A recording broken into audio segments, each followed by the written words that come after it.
Why won't you help me? Why must you always speak in riddles? Because I be what I be.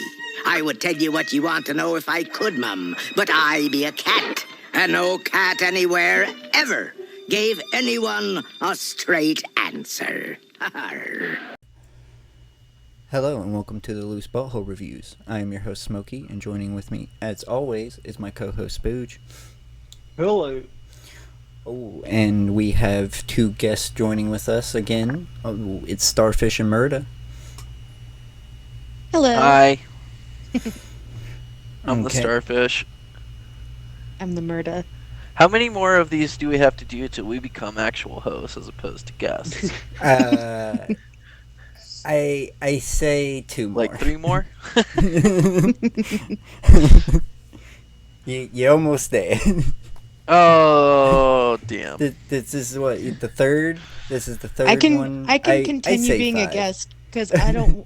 There's probably some movies that I'm be like, nah, Yeah, I don't want to watch that. I mean, there's always time. There's always room for a guest not to be on the show, but you still got two reviews to go. I say once you do 5, y'all be hosts. Okay, so 5 staying alive. Got it. Yeah. But today we are reviewing The Last Unicorn. Oh, and you done. I done fucked up. I done fucked up the intro. I'm Why? supposed to give the rules. Why? How? I didn't Yeah. give Okay. the rules. We still got Just say the rules now!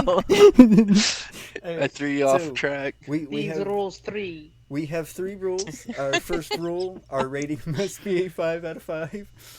1 being we hate it, 5 being we love it. Rule number 2 is if we want our money back, we give a good old Jeff Goldblum. And rule number 3, if we all agree, the ones doing the review, that it deserves a 6 out of 5, a God tier, it will get a God tier. And like I said, we are reviewing The Last Unicorn. Yes. Yes. Oh, yes. and- This was a Murda pick. Yes, and Oh, nice. This was also a kind of a redux for me. This was the second time I watched this. The first time, I was unfair. I was completely unfair. Understandably, Yeah. the circumstances. But yeah, Do we- do we give our ratings? I mean, I'm gonna say I'm currently at a 4 out of 5. But Alright. I got a half a point that's like floating nebulous in the air because I don't know if I'm being nice. I can't determine that. Overcompensating? Yeah. Like Yeah. Then there's also, am I being a little bit too mean because I feel like I'm overcompensating? Oh, so should I so give it a is 0.5? It's like very Is this conflicting. 0.5 can go either way? Yeah, it can go either way. Wow. So yeah. I don't know if I really liked it or if it's like above average. I don't know.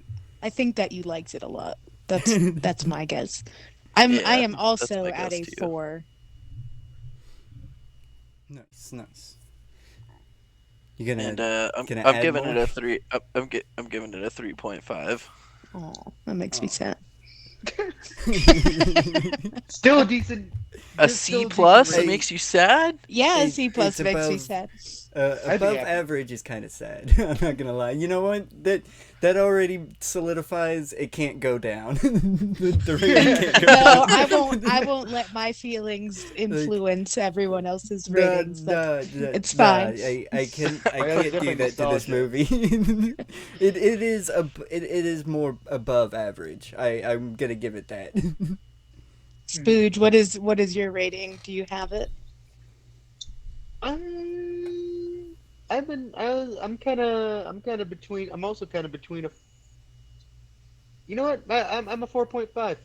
Oh, shit. wow. Oh. Damn. Yeah, there's a lot of like, I mean, like other than just like, I think the first time I watched it, I maybe would have been like a 3.5 with it because that's like Mhm. what I thought I was gonna give it, like rewatching it again. But Yeah. I think like once it was kind of like settled in that I kind of was just expecting like the some of the awkwardness of some of the voice work, which honestly Yeah.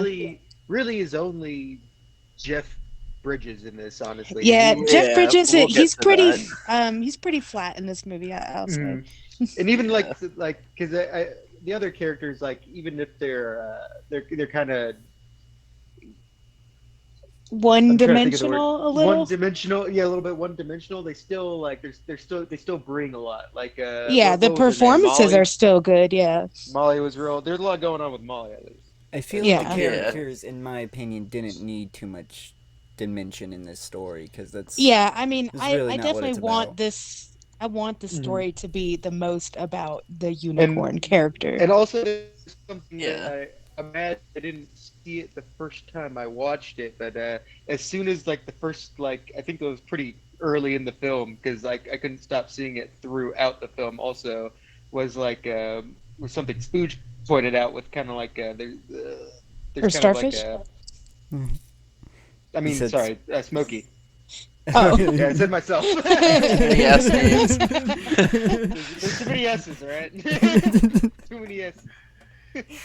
But, I didn't was plan something for that. Smokey pointed out with kind of like a lost of innocence type of analogy kind of going. Yeah, Yeah, with that's a a sexual pretty. nature. That's a pretty usually big what- theme Oh, I in this forgot. movie. That's Yeah. usually for a what long time. unicorns are used for in general. Is like they're usually stories trying to convince mostly young women to keep to keep pure, because if you can't, you'll lose the ability to get your unicorn, and who the fuck And maybe- wants and to maybe- lose the and ability to maybe get the their first- unicorn? And maybe like the first rewatch I had of this that was like pointed out like afterward and stuff, but like it was definitely watching it with that in mind. Like, Yeah, all the I way mean, through, and I then- will say It- I've seen this movie the most out of any of you, just because this was a childhood movie. One of my favorite, or probably my absolute favorite childhood movie. So I watched it a bunch, and I've only really picked up on all those themes like within the last like 2 watches as an adult. Mhm. Yeah. Yeah. I mean, Same. the only reason why I picked up on it is because I came into the movie expecting some of the imagery that they did because of the unicorn. It's like, oh, it's usually what it's about. It's just how it is, and I'm not gonna lie, if the imagery wasn't there, if you couldn't depict it like that, I would have been a little upset, because that means they're not doing the unicorn. You got to do the unicorn justice, and they did the Yeah. unicorn so much justice in this. It's like this is the definitive unicorn movie that Yeah. I've seen. And I mean, we'll get to it later, but obviously the unicorn solo song is like very like obvious. Oh yeah, Yeah, it definitely is. But before we get into any of that kind of stuff, so I guess my personal theory with this is that this is actually a representation, and I think they do a fairly good job of, a simultaneously a young girl hitting puberty, and also how mortality is something that affects our experiences and culture, and actually weighs a lot of the decisions that we make along the road. So that's my personal theory with this film. I know everyone can take things in different ways and all that kind of stuff. Is everybody ready for some background? Yes, but I I will was gonna ask. add. Okay. You're getting these deep themes from this movie, yet it only rates a 3.5. Yeah. It's only above average. Well, maybe that'll change going further along. I guess for me, my rationale for the 3.5 is that there's a lot of animation work that feels kind of rough, Mhm. and we'll get to like why that may be here in Disagree. this background section. Some of the animation is like really good, but then like there's other portions of it that just like it just seems off a little Oh bit to yeah, yeah, me. yeah. I could Like understand that personally, I because don't. it's for the time and the budget it was on. Definitely, yeah. Like it's not going to be like a Disney. yeah, well, yeah, The well, animation is like well, my favorite part, and like the aesthetics I'm of this movie is my well, favorite part. So I'm just well, gonna that's have why to I let said Murda speak for animation, me not because aesthetic. anything Mhm. she says, it's basically my points. Mhm. All all right, right, fair but enough. we can get to the plot here. Yeah. I had to say Okay, I wanted to add. yeah. I wanted to add to the theory to Starfish's thing. I can kind of see where you're coming from, but it's it's just usually when it comes to unicorns, it's more than just the puberty of Well, young yeah, women. well, It's more of we'll the have an argument purity and the about that later then. it's about purity and grace. It's about fucking purity and grace and being a virgin. That's why you can only capture one if you're a virgin. That's the so it. we'll definitely get to it. Yeah. I definitely pick up puberty themes from this as I can well. totally see that. Mhm. I can totally see. I'm not saying that your theory is like incorrect. I'm just when it comes to unicorns, there's more. Unfortunately, the stories were more of a sexual See, nature. this- They were this- trying to keep them from This movie having contains multitudes, so we'll talk about it. Yeah, definitely. So we'll hop into the background here for it. This film, we're all neurospicy in this group here, and that may be one of the reasons why we like as a whole enjoy this film. This film often makes people fairly uncomfortable. That's one of the top like reviews of this film. It's also I can see that. it's No. also Yeah, incredibly dark for a I family totally film. see I totally see that. This film was released 2 years before PG-13 was invented, which there's some mildly explicit themes here. Some titty. Yep, and I already spoke to my theory that it Well, it was on focuses birds, so it's okay. on individual trees. mortality and how death is neither good nor bad. Now, here's where maybe we're going to have some point of contention, is unicorns and mythical creatures. So, unicorns are generally, yes, purity is involved. However, they're often used as an outlet in a dark and cruel world. In other words, a lot of times when unicorns are involved in the story around them and the world around them is generally harsh. So, again, we also, as a society, tend to associate these creatures, with purity or with childhood as well, because a child believes more, has more innocence, right? Um, This is just a and nitpick, but grace as well. Grace as well. Purity and sure, grace.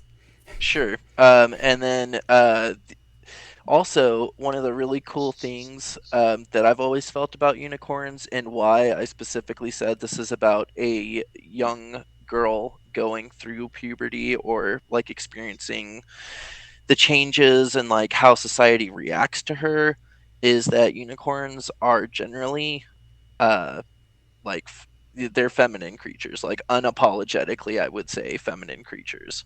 Mhm. Which is where I think like you're maybe putting a little bit more emphasis towards the like, hey, don't have sex thing because you're a woman type of thing. It's because you have Which to be. which is true. I mean, You it's have true, to but be also a like virgin to catch one. Every story that is the crux of it is if you lose your virginity, you lose your unicorn. What Does that- how am I not supposed to pick up on that? Does that mean Pegasuses are for the mans and Yep, that's right. alicorns are for non-binary? I actually wouldn't be able to know actually because it depends on if you're talking about the Pegasus or just the mythical creature Pegasus because there's two different Pegasus. Yeah, there is, but that's okay. I think that yes, I think Spooge is correct with this, and I think he means the plural Pegasi.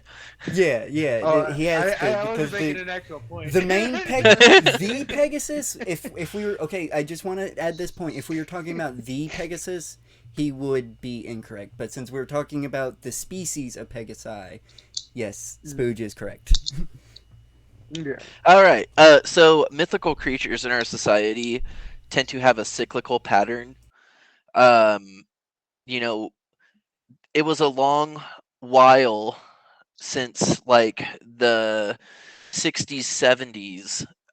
We saw like giant reptile creatures, but then as cyclical patterns happen, then we get another giant reptile. With like the revamp of the Godzilla films, the Harry Potter and the Basilisk. So like mythical creatures typically have a cyclical pattern. Unicorns, however, transcend this pattern. And one of the reasons, at least like my theory for why they transcend this pattern, is that unicorns, although yes, you have mentioned catching one frequently and being a virgin to catch one and all that kind of stuff. Um, Generally, unicorns are not pets, lovers, or adversaries, whereas most mythical creatures are. Hmm. Um, a lot of times, unicorns are cast type as helpful and whimsical magical entities that, again, generally target children. Mhm. Um, there's also just a fun fact for everybody, and I actually got to work for a company briefly that was one of these. So there's a business term for unicorn, and if you're a unicorn company, what that means is that you are a private company, i.e., you're not on the stock market, you're owned privately, and you're valued at over $1 billion with a B. Damn. Yep, it's incredibly rare to be private and exceed a billion in worth. Hmm. I'm sure a lot of tech companies get that though. Yeah, yeah. I mean, that's one of the ones that I worked for. Hmm. Was a tech company. Specifically, what they did is they basically I they took a cloud service I and wouldn't be like changed surprised if things. there was a lot of false unicorn companies. They call themselves unicorns, but once you go up there, it's just a goddamn painted horse with a cone on its head. Yeah, it's true. Held together with duct tape. It's like, oh, Uh, god damn it! I paid $2. Yeah. And then so a little history about the writer, specifically this film and the production company here. So Peter S. Beagle, like the dog, is the original author of the novel that inspired this film. And he wrote this book in 1968 originally.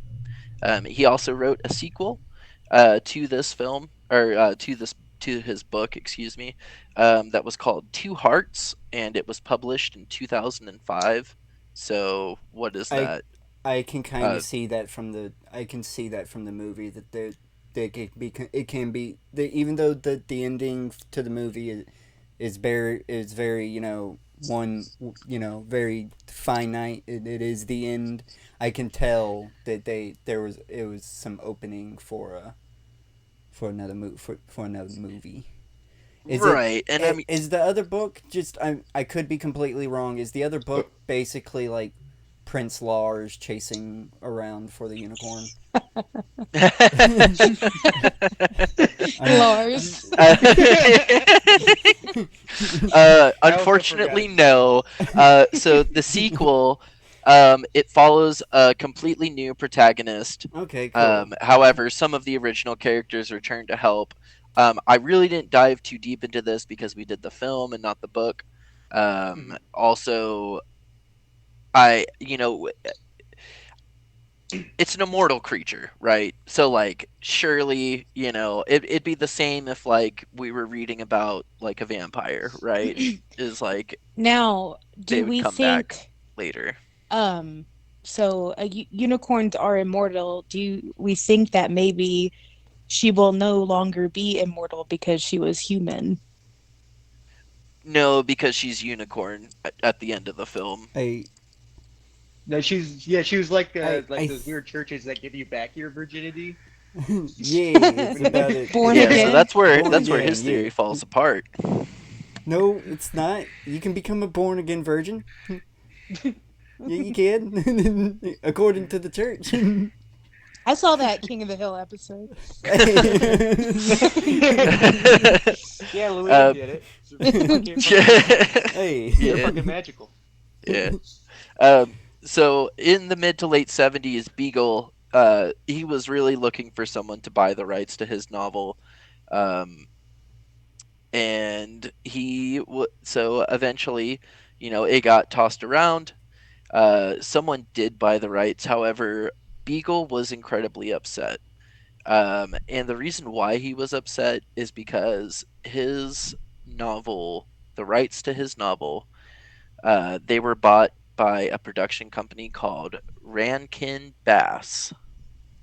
Um, Now, Rankin Bass is an interesting company that has a place in American history. Um, Primarily, what they do is all of the stop motion, claymation ish holiday films that we commonly watch around the holidays. So, Rudolph the Red-Nosed Reindeer, Jack Frost, Frosty the Snowman. Um, there's another one. There's another couple of them too. The one with the heat miser in it, which I can never remember the name of. Um, all of those films were produced by Rankin Bass. Nice. Yeah, so pretty cool there. Most of these films, they were outsourced to Japan in the mid 70s. Rankin Bass worked with just one company out of Japan, and that company was called Top Craft. Um, they also animated The Hobbit and The Return of the King, as well as Flight of the Dragons. Topcraft was one of the few companies that had the highest quality cameras at the time to do this animation work. And the really cool thing about Topcraft, my personal favorite thing, is they were also the ones who originally created Nausicaa and the Valley of the Wind. However, uh, very shortly after that creation, uh, in 1985, Topcraft went bankrupt. And so a man named Miyazaki, he selected his favorite people off of the staff and took them with him and created Studio Ghibli. Oh shit! Oh Nice. shit, it Fuck all yeah. comes Oh, around. shit. Full circle. Fucking Yep. Full oh, circle. holy shit! I didn't even fucking, oh fuck, synchronicities, man. Synchronicities. Yep. So technically a Studio Ghibli film 3 years before Studio Ghibli. Proto Ghibli. Yep, That because is this is 1982 that this film was made. that that explains a lot though. That explains so fucking much. All right, I see Smokey's rating rising here. So Oh yeah, it's definitely gonna be a 4.5 out of 5. I gotta do it justice. Yeah, so while they were making The Last Unicorn, like any production is going to have, they had issues. One of the major issues that they faced while creating this is the Lady Malthea, which we'll get to a little bit more once we get into the plot here. She got a redesign because the American producers did not care for her original design from Topcraft. um, which was very young. So about 13, 14. And she was drawn in traditional Japanese anime style. Hmm.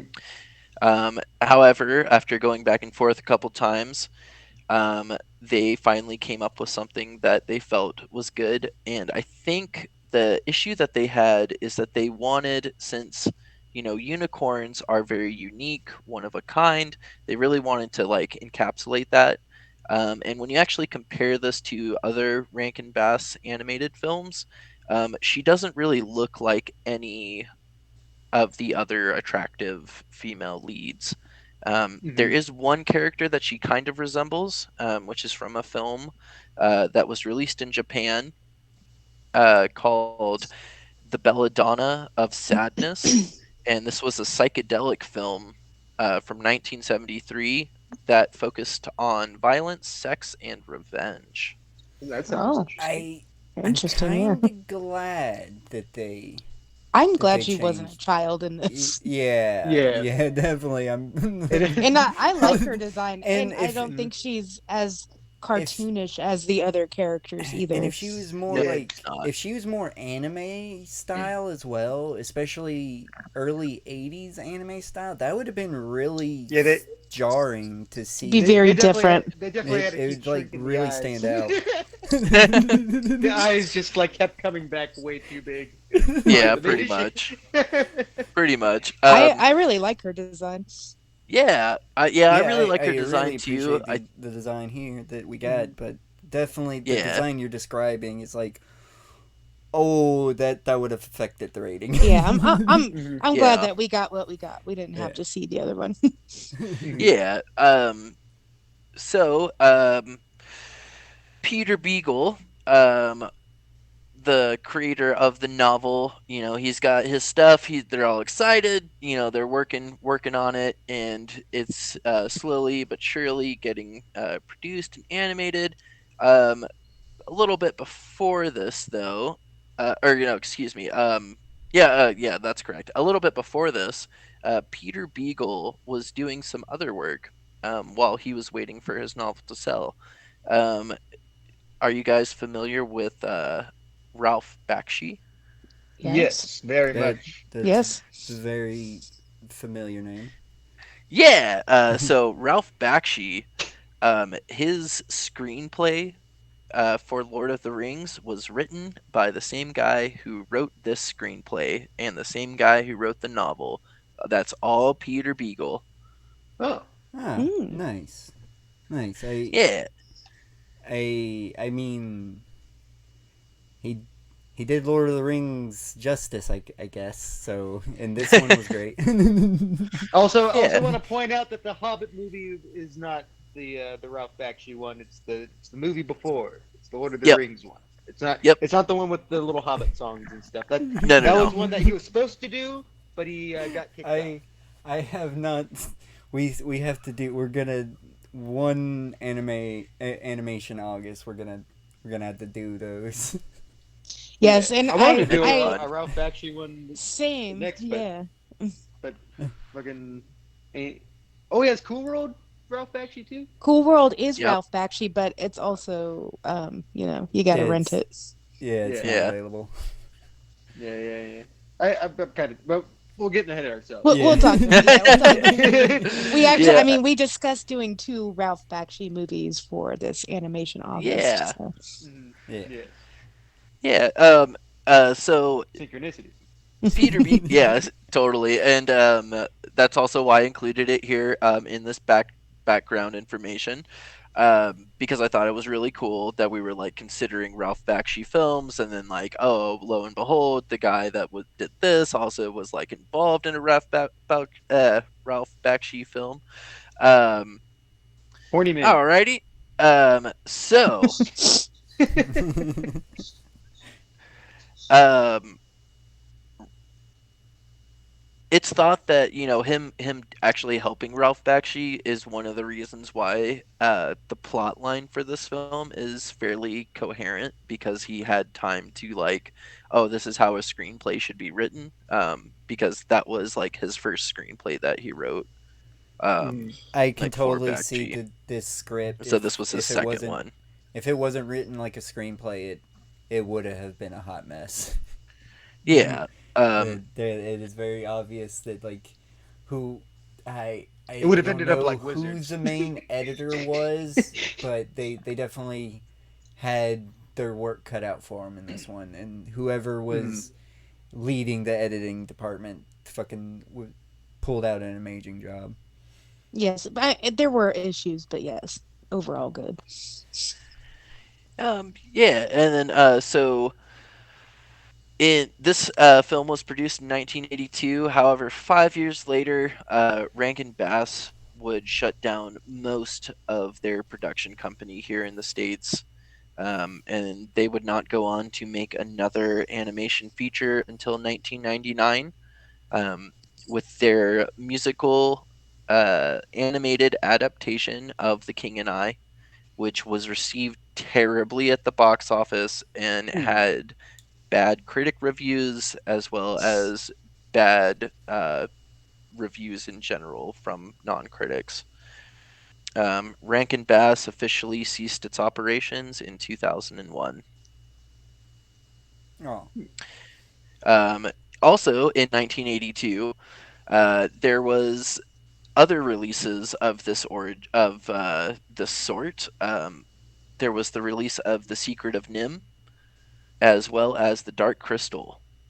And all three of these films are hailed by their fans as back when children's films could be dark, weird, scary, and still have a positive message. The background of Nim's fucked up.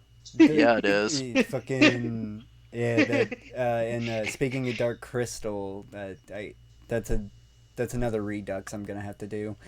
Oh yeah, yeah, we Yeah, gotta that'd do be that fun. shit. Fuck yeah. Like, I'd love to do fucking that one. definitely gonna have to do that. Oh, and God but tier. we're gonna have to do the. God we're tier. Maybe I'm not going to deny that because Tier! even though it was literally during the same to be honest, I think I watched Dark Crystal after this, so the the same situation person was even the worse. the same person ruined these films for you. So That's I rough. wouldn't I say they that, though. ruined it for. It's just that my very first viewing experience was ruined because I wasn't in the mood for these kind of films, and they were just adamant on watching them, and it was just a bad time. I was like, can we focus on other things right now? but nope. No, must watch Dark Crystal. Which I love Dark Crystal. Don't get me wrong. Especially it was a definitely different situation than Last Unicorn. That's why I can definitely like agree it's God tier, because even with the situation that I was in being as chaotic as it was, I was like, oh yes, this is fucking amazing. Oh, but then we're gonna have to do the Netflix series. We'll have to definitely pick that back up. Yeah. Yeah, no worries with that. Dark fantasy films were popping up a lot, especially animated and stop motion, claymation, all that kind of stuff was really popping off in the 70s and 80s, primarily because Disney. A lot of the Disney films were, taking these old fairy tales and recreating them and making them, lighthearted and all that kind of stuff. And that's one of the reasons why we start to see a dark turn after Disney had already kind of touched all that stuff. I think we need. I'm gonna add this point to. I think we need a new like renaissance of dark fantasy that. I don't say that goes out of their way to scare kids, but definitely like just borders the edge of it, like just. Yeah, I mean Sure. Starfish and I had talked about this earlier. I mean, I think even The Lion King, like up until that time, that's a pretty rough kids movie. Like they didn't spare on the darkness, yeah. No, I mean, or the early death scene 90s, is like yeah. probably the worst death scene in like all of Yeah. Disney, honestly, Yeah. because of dragging out What Yeah, they it's can do dragged because out. they're animals, you know. Yeah, yeah, I can't really do that with people. Yeah. So the Last Unicorn, we're wrapping up the background here. Last Unicorn cost $5 million to make. However, it made back just short of 7 million. Just for a good comparison between these, The Secret of Nim, it cost $7 million to make, and it made back 15 million. So it wasn't quite a flop. However, I mean, it just these. barely succeeded. I'm gonna be very blunt. Ugly movies like this kind of definitely were always going like destined to be flops. That's these were. Ugly. When I mean ugly, that there's a grit to the production of it. There's you don't see today. That there's the grime of the decade is definitely Yeah. present within the scenery and just like I'm not saying like the animation is bad. It's everything's beautiful. It's just there's an ugliness there that is just not present in today. That Well, see when this, see that point. I think you might be conflating, and this is why I think this film is about, like, a girl becoming a woman, because it's something our society generally considers to be ugly, unattractive, or like not seen or talked about, and this movie kind of takes that head I'm on. just trying to say kids were gonna be more disturbed by the imagery of this movie than Oh yeah, for sure. That's fair. that's the ugliness is what I'm trying to get at. Yeah, Is- like the heartbeat.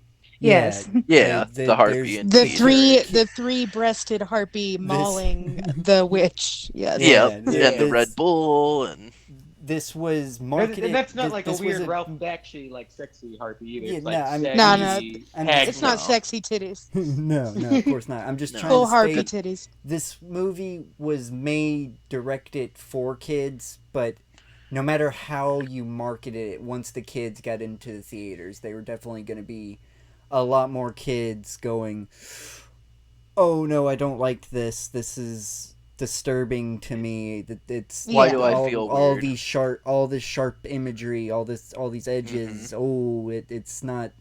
Oh, it's scary. Oh, it's I don't want to Right, be right. here. I I'm gotcha. crying. only the cool kids. And Yeah, I guess yeah, we were the cool kids. we would have been the weird kids in the back going, "Holy fucking shit!" Yes, We were that. Yeah.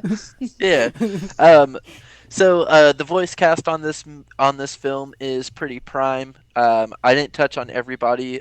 So if you want to touch on anybody, the main people that I talk about, Jeff Bridges, he actually offered to voice Prince Lear pro bono, as he was Good. trying to get Lars. his Yeah. Lars. Yep. So he was trying to get his name out there, because he he's always been in movies kind of. However, he at this time he still hadn't really seen much success in Which 1982. it's kind of surprising because he did the Last Picture Show, which I think he won some like awards for. Just like years before. Was Tron yet? I think it was the same year. Okay. I think like that's Tron when he might got have been the same A year. little bit big. Yeah, So maybe- I'm not so sure. maybe on it that. worked. I mean, with the delivery that he gave, it. Yeah, he's an I'm on-screen kind of actor, glad not a that voice it's. actor. I'm kind Yes, of glad Tron- that it's Yeah, free. no, I mean- that would have been Tron very was the upsetting same year. if he made them pay for those deliveries. Yeah. It's like at least someone make him do 2 takes. Christopher Lee, who is the voice of King Haggard. Yeah. Hell yeah. I Yep, mean, he he's- kicked ass. And then also, the yeah, totally. he Christopher Lee is also fluent in German, and he did all of the voice acting work in the German adaptation Das letzte Einhorn. oh Yeah, that is he's great. always above and I- beyond with this shit, man. Oh That's yeah. a yeah. small for To him. be honest, even if he would give free work, Christopher fucking Lee just delivers it. He's just got that voice. There is no bad Christopher Lee performance. You're I mean, goddamn wasn't Christopher Lee killing Nazis? Yep. Yeah. He was. Yep. Yep. He was a very successful spy. Yeah, he's part of like the League of Gentlemen or some shit. Yeah. Fucking. Yeah. Oh, And not only that, but he's in a also heavy metal royalty. band. I mean, we have the Christopher. Yeah, he was in a metal That he band. started in Christopher his Lee 80s. has like awesome life. Also, but like filled with hardships and like very Also, serious matters too. Fucking one of the best Draculas. Yeah, Oh, yeah. totally. The music in this film is pretty dope. I enjoyed the Oh, man, the yes. music in this film quite a lot. Oh, yeah, America, the band America, wrote and performed for the movie the first couple of songs. So "Walking Man's Road" is performed by America, and then there's another one too that I didn't write down the Well, name they do of for some the reason. title song, "The Last Unicorn." Yeah, they do the title song too. However, the theme and the rest of the music was written and performed, or excuse me, written by Jimmy Webb. The final two songs were sung by the characters themselves under the orchestration of Jimmy Webb. I haven't read any of the books, but the visuals and backgrounds of this film are beautiful. Like all of the backdrops for where these characters are unique. I never have to guess where we are, and the introduction to the film has a very earthy, flowery feel to it. Which is adding credit towards the whimsy and grace of the unicorn. However, this is in stark contrast to once the plot line picks up, where we primarily get dark greens, browns, blacks, and hard edges. And now we are ready for the plot. Hey, I'm just curious. Are you honestly just giving this a 3.5? You're confusing me, man. You gave this the same. I know we're not supposed to compare, but Yeah. you feel about this movie of how you felt about Under the I Cherry with Moon. the highest rating support your decision. I mean, Under we the both Cherry have Moon, to I gave have it the 2.5. Oh, same- okay. yeah. Yeah, this I gave it a this 3.5. movie's a full step up from Okay, I Under the got you. Cherry I got Moon. you. All right, this So makes what me feel better. would you say it's like? Yeah, it's like a 6 out of 10, right? To you is what I'm picturing. Well, 3 out of 5. Wouldn't that be a 7 out of 10? It could be anything. It could be anything like a 6 or a. Yeah, 3.5 would be a 7 out of 10.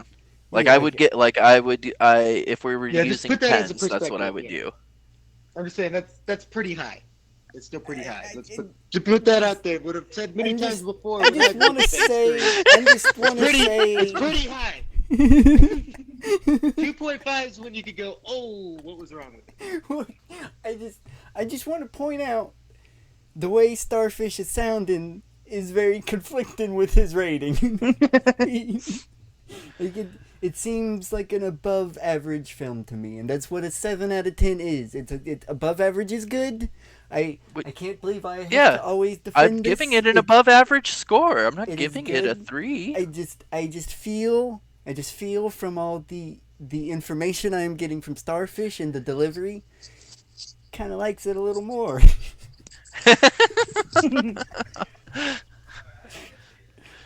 Let me put it to you this way. This is a film that like I would watch by myself if I felt the mood to. This is a film I would show to other people and say, "Hey, this is a pretty good film. You should check this out if you haven't seen this." Yeah, and this film would be good on like various drugs, probably. Oh, Yes, yeah, for also sure. that. Oh yeah. Have you ever seen The Last Unicorn on On weed? weed. I can say I have. I also can. So. All right, so we'll hop into the storyline here. So the film starts off with two hunters who wander into the Unicorn Woods, where for some reason it's always springtime. One of the hunters, the older one, tells the unicorn, he recognizes this as a unicorn forest, the Unicorn Woods.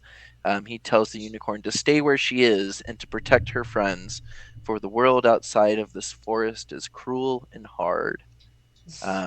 After hearing these two hunters, we first meet her, the last unicorn, and she's wondering if she really is the last of her species.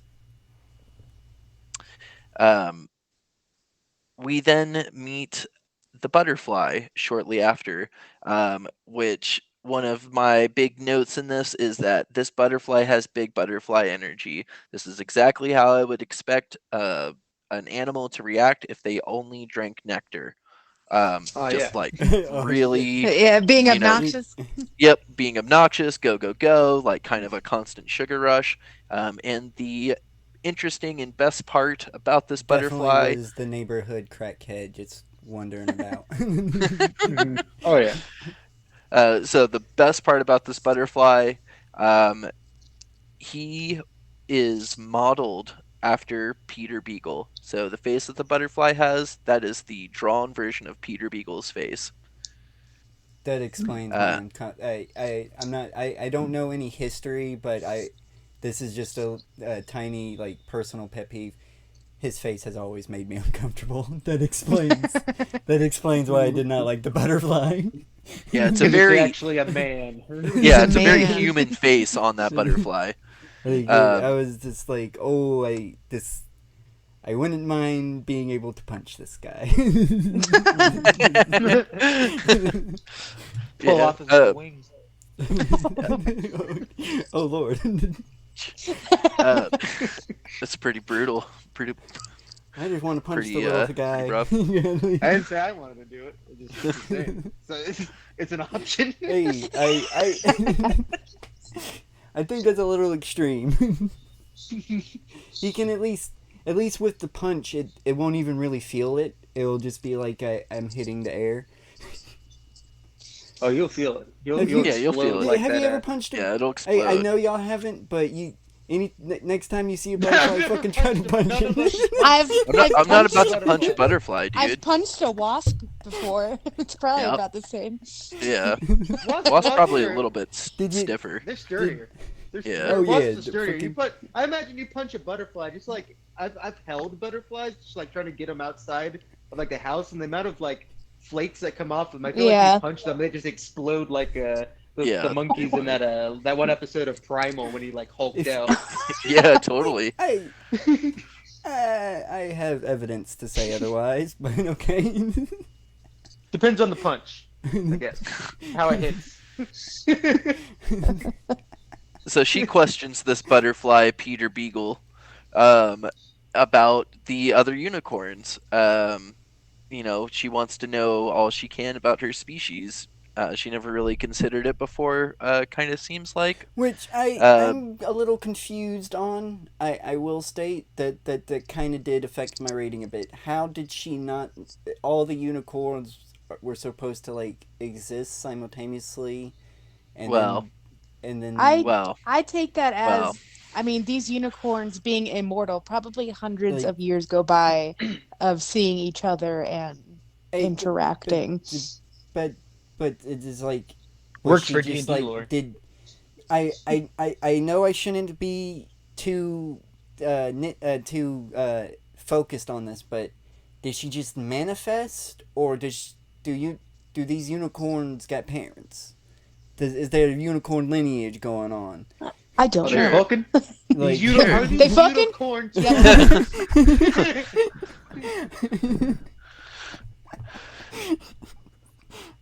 I wasn't trying to go there, but okay. All Yeah, we no, need- I we mean, need a it- prequel. We need a prequel then. I just Prequel would want to be know. cool. I just want to know how it works, because that would explain like if she was like a abandoned young As a pup. unicorn, then I then I wouldn't would be understand. surprised But if was she just, was like, a full-grown created by unicorn God, when they though, too. disappeared, it doesn't make sense. Yeah, movie never really explains any of that. You I mean, know, it doesn't I have to. That's not. It doesn't Well- that's have not to. the I don't point. think. I don't think it's It very doesn't important. have to. I want to state that it doesn't have to. That's not the point of the movie.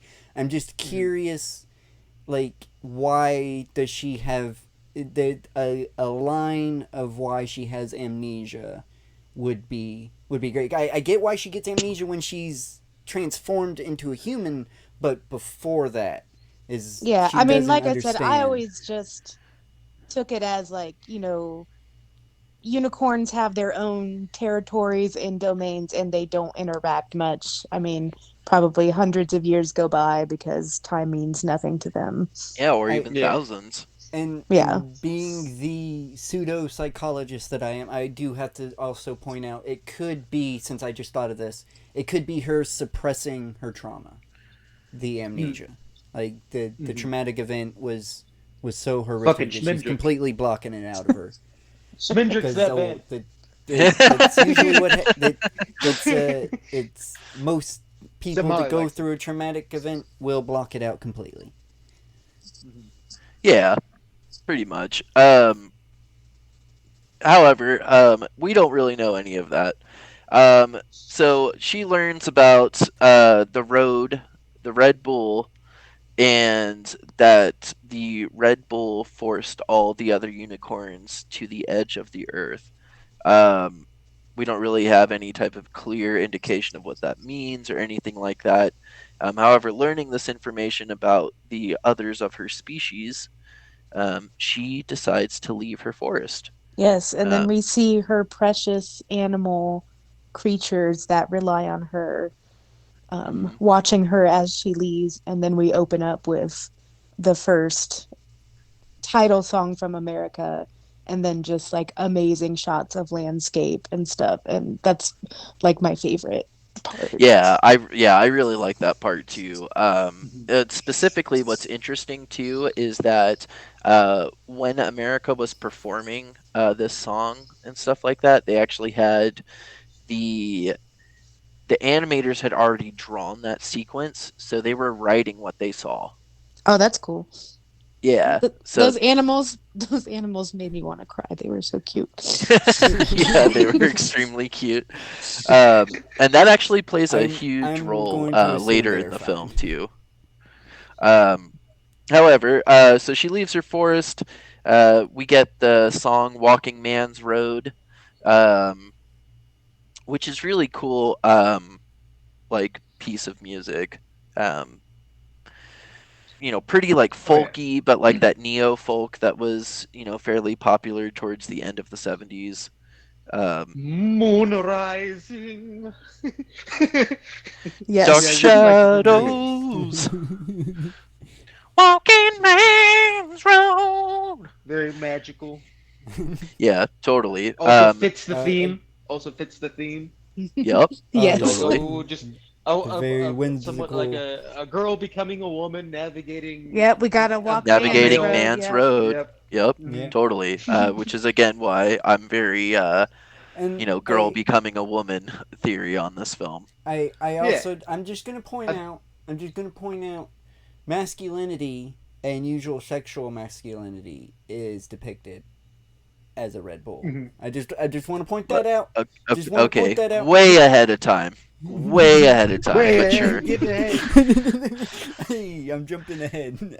Yep, sure are. So she gets her pressed my first hand. encounter. She gets her first encounter with a man, and like most men, she cannot. The man cannot see her for what she truly is.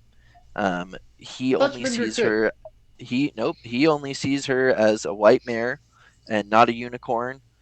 She doesn't really. She gets very upset that this random man can only see her as a white mare. Like She- like most men, he insults her and then he's like, "What did I say?" Yep, totally. Weird. I And thought she- he was lying. That's why he was like talking to her later. It seemed like he knew. We're it. not No, just that Patrick no, yet. that guy, the first guy didn't know. Yeah, the Yeah, first no, guy, the first- the little hunchback guy, I didn't know. Yeah, yeah. Not the that's hunchback, who we're but like the The- first guy that it's before Mama Fortuna. Like it's just some random dude. He's I like, forgot about that dude. he's like, oh, whose mare are you? Like he's just like, this will be a nice mare to capture and give to some or sell. Oh yeah, yeah, yeah. So she realizes that humans can't see her for what she truly is. They cannot see that she's a unicorn. She also theorizes that they may have forgotten unicorns exist at all. She continues down the road, and then we get some more of the song, which is a recurring theme throughout the film. Hold on. Or, Um, y'all did she this. falls- Y'all did this. Hold on. Y'all did this. Or that man be fucking. He be fucking. You be fucked.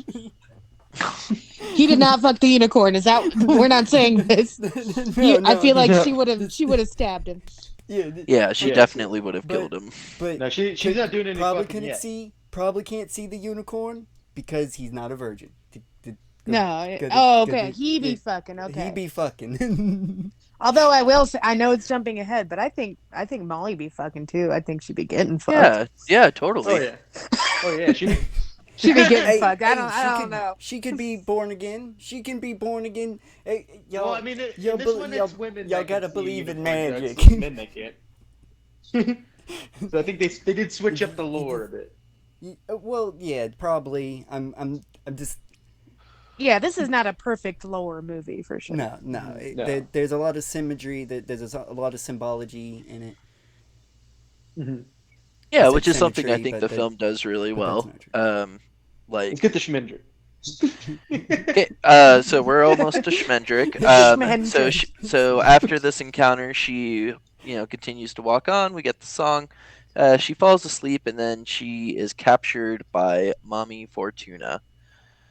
She wakes up. She's been put in a cage, and she's become part of a traveling menagerie of other mythical creatures. However, since humans can no longer see unicorns, Mommy Fortuna bewitches one to her head. So she actually becomes a double unicorn for a brief period of time. Also, Mama Fortuna, a very Studio Ghibli design. Totally. Yeah, I totally see that. Proto Ghibli, yeah, definitely. This is where she gets to meet Smendrick, the magician, who is a terrible magician and Terrible who I name. Dirty. Hey, A terrible Jack. name, and I affectionately refer to him as Dimitri Martin. And I just want to state, Pro Jared looking motherfucker definitely is a virgin. So it's for my theory. That's a point on Also, my theory. him being a dirty bastard. Well, so if we're gonna do this for every single character in the film, I guarantee Mommy Fortuna's fucked. Oh yeah. Well, So- fucking, she's a witch. She believes in magic. You gotta believe. Yeah, in magic. she's. I don't see her as just a normal human. Yeah, so she doesn't. Fucking magical humans don't apply. Oh yeah. She has true magic in her, as does Schmendrick. He's not good, but he Yeah, has true magic fucking- in him. Also, she probably got a thing going on with that. What's the little the hunched? Isn't eye is patch that her son? Or Yeah, is guy? Oh, well, I mean, I mean, I don't know the morals of witches in this world. I don't know. I mean, because it being immoral might make the magic stronger. Who knows? Hey, usually Guaranteed that's it what is. yep, exactly. Hey, you So know, that's Smendrick, probably why he's a hunchback.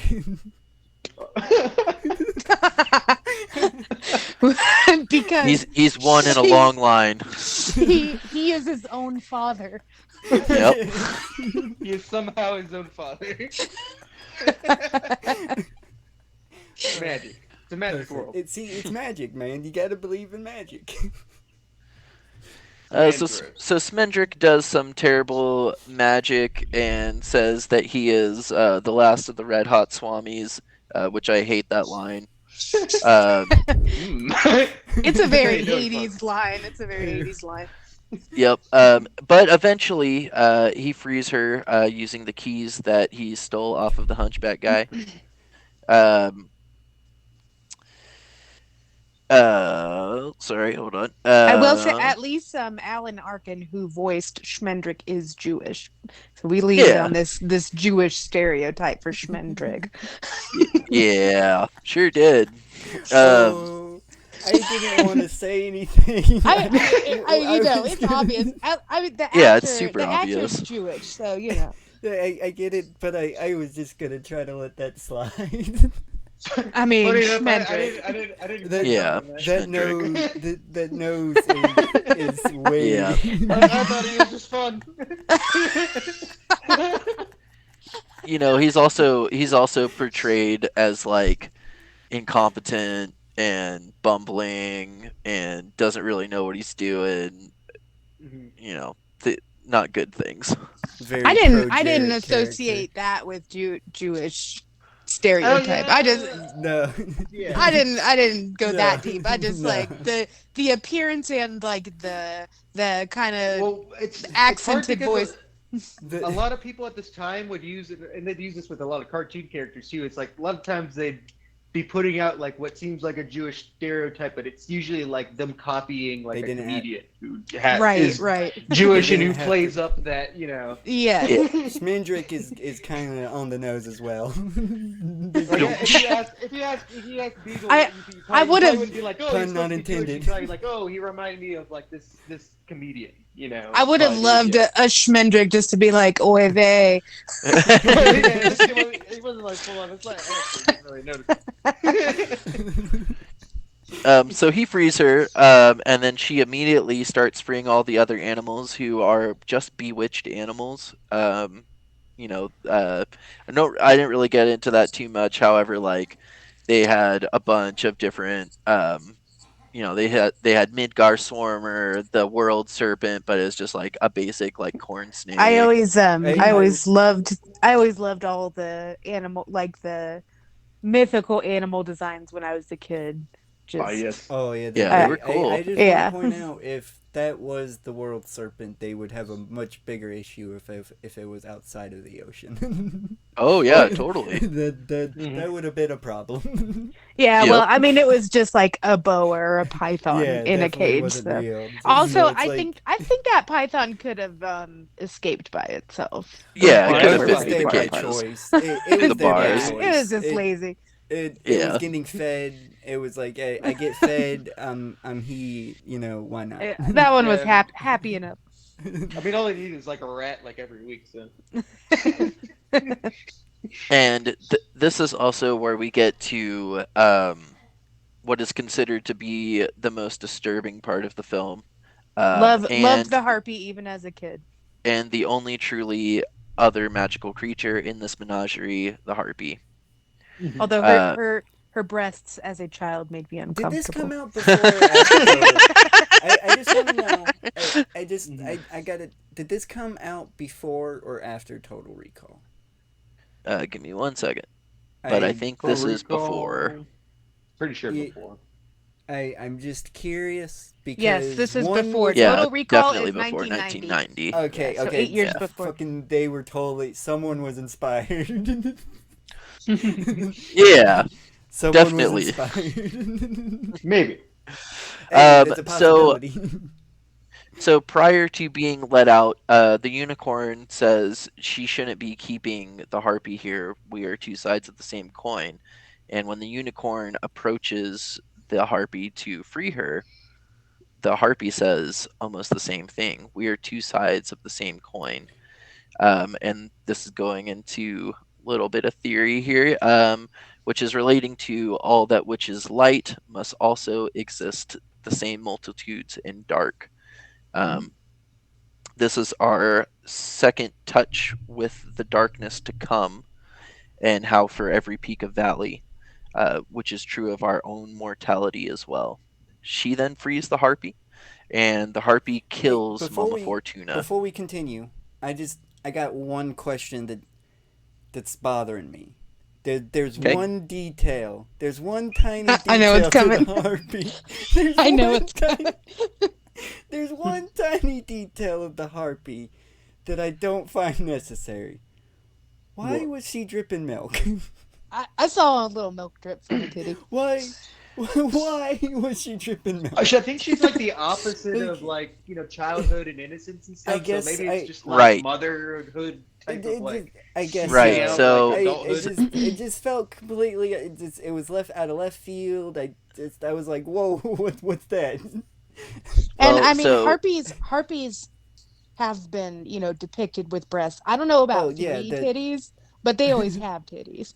Or Yeah, them being extra that- milky. Yeah, and I mean, we also don't know like if this harpy was like, what if she was, I'm just curious if that's like an defending her intentional. kids. Like, was that Oh, intentional? we don't know. Or was that something in production? Like one of the frames just I got don't messed have up? an answer. I don't have an answer for that because I I didn't actually I didn't don't see the know. scene. take it as that. We can go back and like really focus in, but I think I Was saw a there little milk drip. coming out of them? I think I saw a milk drip. But it would There, make there's sense, definitely. makes I'm sense, not like, crazy. I'm not crazy. symbolically. I think It I would saw make it. sense No one's symbolically. saying you are. Yeah, yeah. But again, I think it it makes could sense. have been. It could have been like one of the animation cells got damaged or something, and then that's what happened. That's I also just, a possibility. I was just curious because it doesn't really add anything, so it's just it's a very. I can see how it would, if it was is what I was intentional, saying. if it's an intentional detail, it's very unnecessary detail that I doesn't need again just the tiny nitpick. Yeah, and an explanation would have been. And I good did- I for did me, actually but disagree it's with not that point. important. I actually disagree me with too. that point because if it was intentional, we're showing the pure sanctity of, childhood and a child, and the unicorn representing the child or the young girl, seeing that both of them stating the lines were the same, were two different sides of the same coin, knowing that not that her fate is to be the harpy. However, the harpy is then going to be the antithesis of being a young girl or a child. So, yes, Yeah, the harpy has breasts, and the breasts produce milk. That's what they're there for. So, I think it's kind of more of like this is the biological fact of like what will happen. And this is not even the only big tittied character in this No, movie.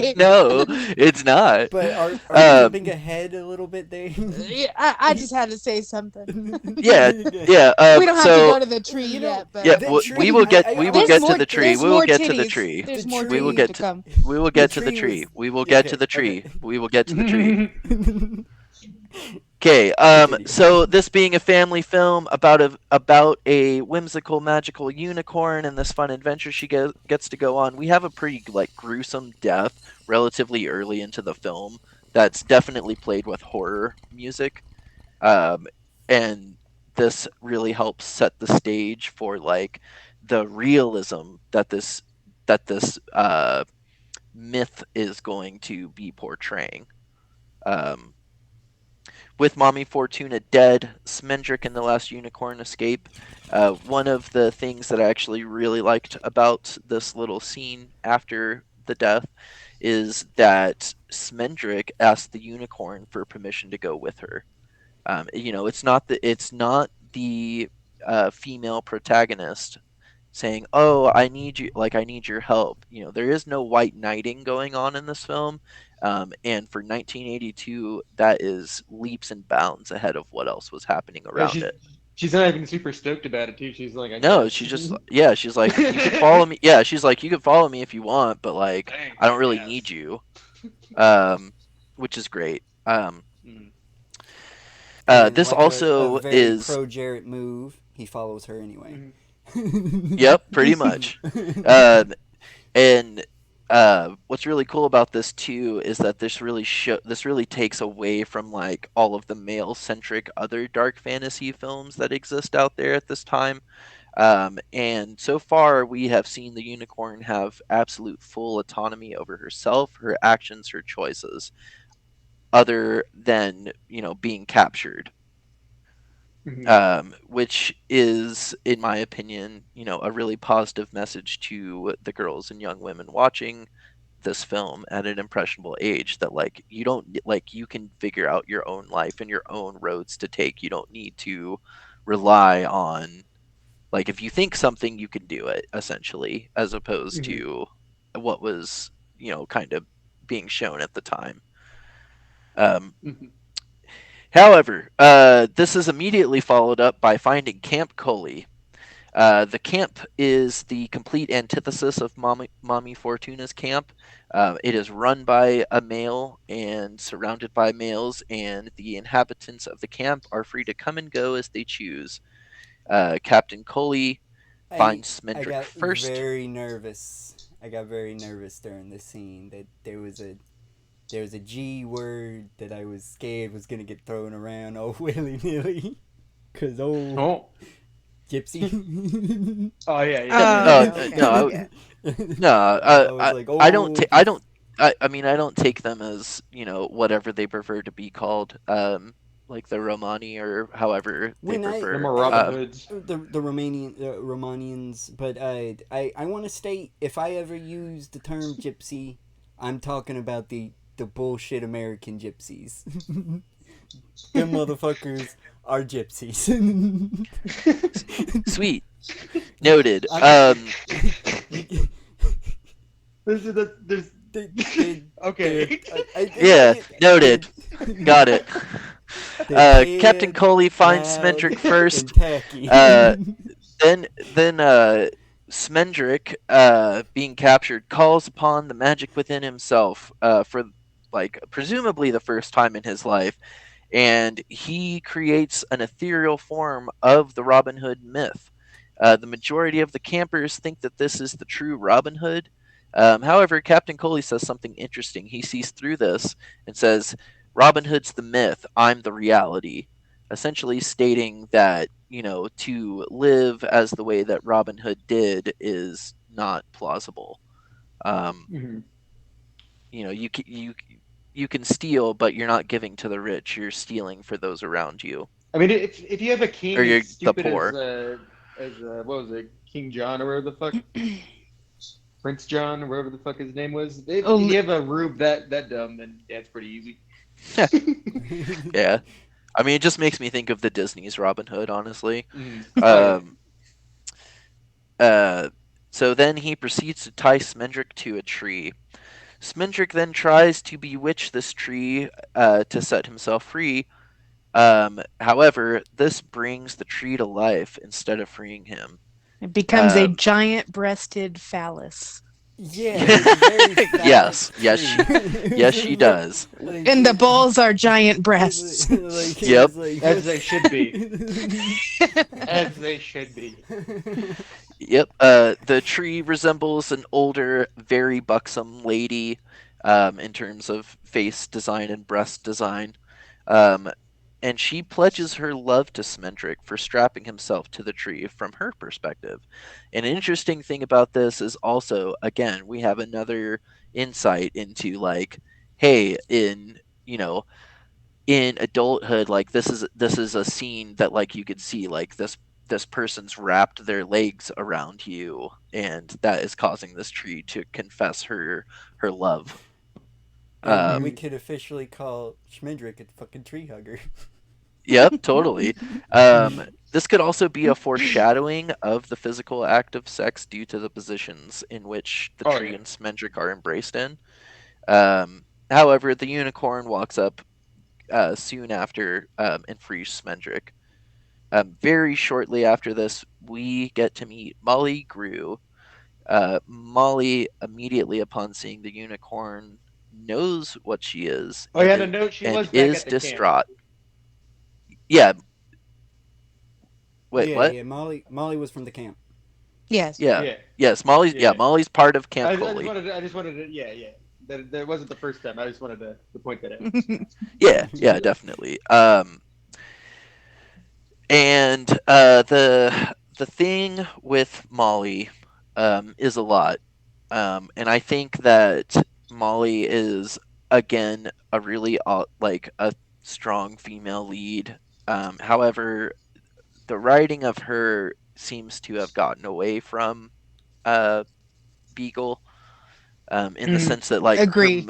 her Oh motives yeah. change really regularly. Um, so Molly sees the unicorn and repeatedly questions the unicorn, saying, "Of course, you would come to me now. You would come to Molly Grew now that I'm older. Where were you when I was young? Where were you when I was new? When I was a maiden?" Molly and the unicorn immediately bond and proceed to make Smendrick into his proper place, the butt of the joke. Roast mode. I Hmm. Oh yeah. and I don't want to toot my own horn, but I told you so. There's the line. There's the line that I've been waiting for. I knew you was gonna say it. Hmm. That's what cemented my theory was Molly's rant was, oh yeah, Oh definitely. yeah, yeah. Hmm.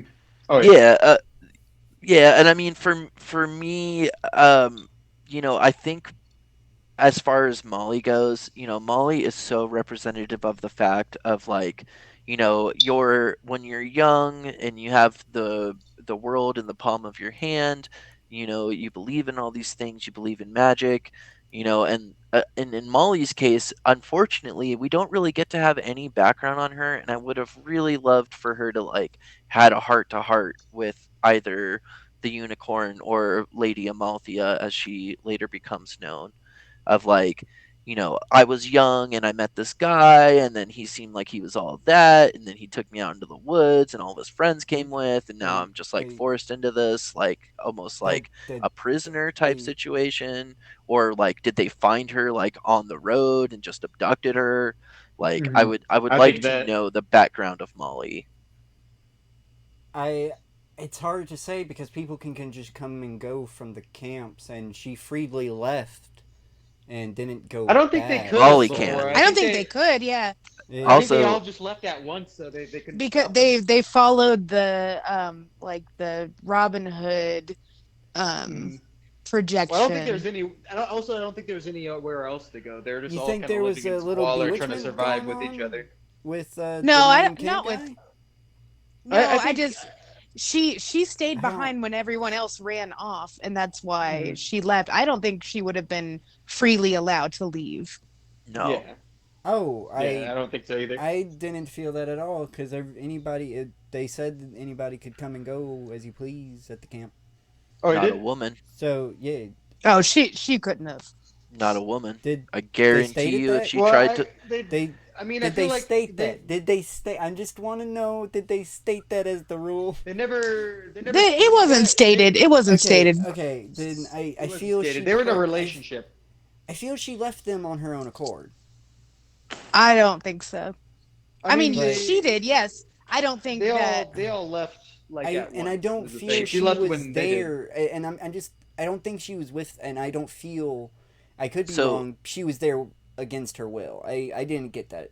I didn't get that feeling. so the so They the if so the reason they should have had the at least reason why like a rough scene of her like getting grabbed at or something, like What I something would that say is that no, I think she they was don't implied. need to there in a do that. cult. I They think she was there in a they cult I way, need where it's something like to you can imply that leave. she doesn't want to be there. Is all I'm trying to Do you say. It I doesn't mean, have I to be no? think there. she Do you, was there, locked in this relationship that like Yeah, she didn't really care for, and like in a she's cult.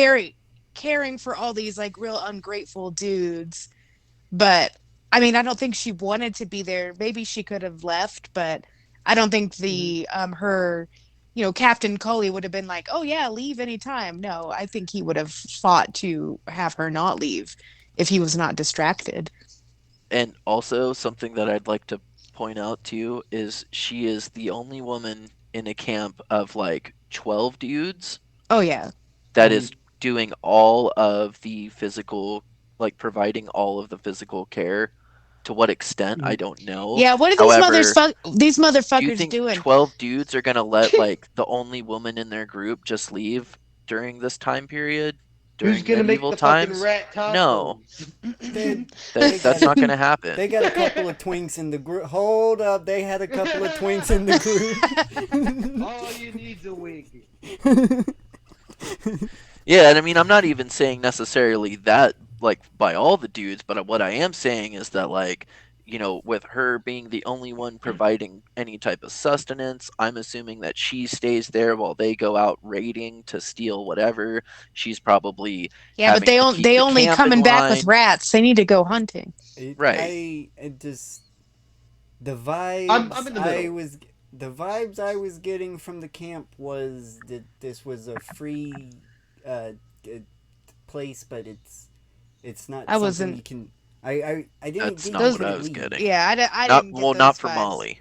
No, Not I, for I, Molly. I got the I'm I in the got middle opposite here. vibes. I I'm in the definitely middle did not get any negative vibes whatsoever. But they. Oh, I did. I guess did. I would have been caught into the cult. Yes. So we travel down the road. We get some more of the Walking Man's Road theme. And then they see a castle that is just absolutely crumble bait, as Murda put it. Yes, it looks like it's castle about is to asking fall. to be crumbled.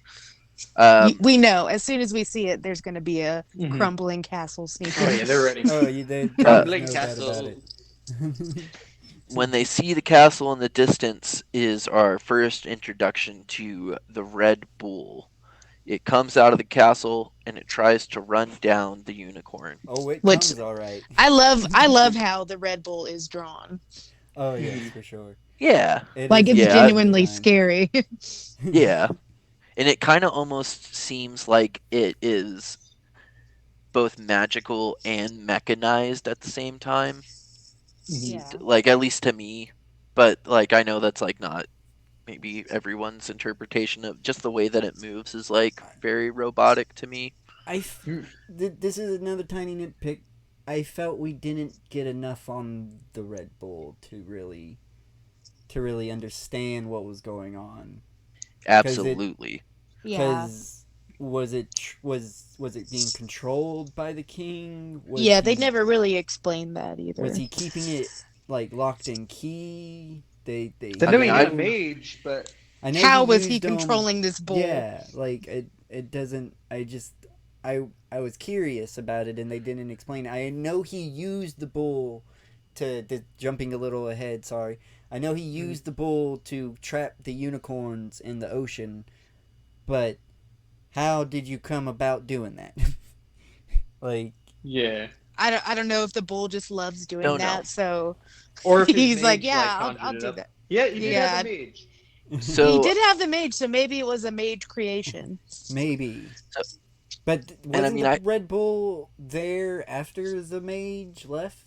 Yeah. Yeah. I feel the mage would have took the Red Bull with him if it was I don't know. the He could mage's. have created that mage was ready to see like shit go down. The Yeah. mage also knew how it was gonna end. Yeah, he Yep. did. Oh, yeah, maybe. So yeah, I mean, he needed the Red Bull to, kill It's fucking never that bastard. explained where the Red Bull came from. yep. So we Okay, don't but- we don't but- really know where this Red Bull is coming from or like what its Yes. whole deal is. All we know is that the Red Bull likes to chase down the unicorns into the ends of the earth, which, as Smokey stated, is the sea. It immediately tries to run down the last unicorn. Schmendrick, using all of the magic that he has within him and literally collapsing after casting All the the spell. cum. Yep. He turns her into a mortal woman, a mortal human woman.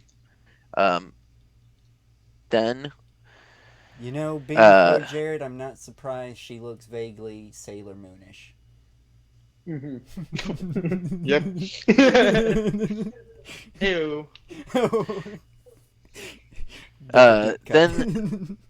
then they come to the castle, and they're interrogated by the guards at the front of the castle as to who they are. Smendrick says that he needs to speak to the king, King Haggard, and he will only discuss his news with King Haggard himself. Not To to be which- confused with Hagrid. Yes. Not to be confused with Hagrid. This is Haggard. Who's not a king. He's a half. And he is not a king. They're then I mean, invited. with Christopher Lee's voice, I would beg to differ that. He's Oh, I not a mean king, Hagrid. But I was about to say. I went into the wrong IP. That's we're talking about Hagrid. And that's in a universe where unicorns aren't like innocents. They're just Capri Suns for evil. Yeah. Well, I mean, there's a whole thing with that. I mean, we can draw allegories with that of innocence and And the evil loss of it. entities Trolling over draining here, in innocence. I'm JK and- trolling. JK trolling. Just JK trolling. The guards invite them in, lead them up to the throne room, only for it to be revealed that the guards are the only two inhabitants of this castle, other than the current court magician, as King Haggard and Prince Lear. I could have Smendrick- swore I heard it as Lars. I could have fucking Lars. swore. That's just your auto correct in your head. But see, this Lear's is also why, it like, I sounds do wrong. subtitles. Right. I don't think that would have Yeah. helped in this situation. No, it would have. They My- say Prince Lear a bunch. No, my Wants to my lower brain, your defense. If my brain corrects it to Lars, then it would have corrected the subtitles to Lars as well for me. Smendrick says that the unicorn lady is actually Lady Almathea, his niece. Upon interrogation Ooh. by King Haggard, their story starts to fall apart. The king looks into Lady Almathea's eyes, and he cannot see his own reflection in them. Instead, he sees all of the creatures in the forest that she protects. However, Molly Grew once again saves the day and interjects and tries to make Schmendrick the new court magician. The old court magician shows up and basically roasts Schmendrick like everyone else does, and essentially calls him a waste of magical ability. And then Hagrid is like, well, I don't want to be harsh on Smidrick, but at this point in time, that may or may not be proven to be true. Oh, yeah, just so- want to clarify that. yeah, so that- far that's what he's harsh criticism, but it might be criticism he needs to hear. Sure, and also so far what he's done has shrunk the cage that the unicorn was in, but then had the keys so it wasn't a big deal. Turned a tree into an anthropomorphic tree slash phallus slash breasts.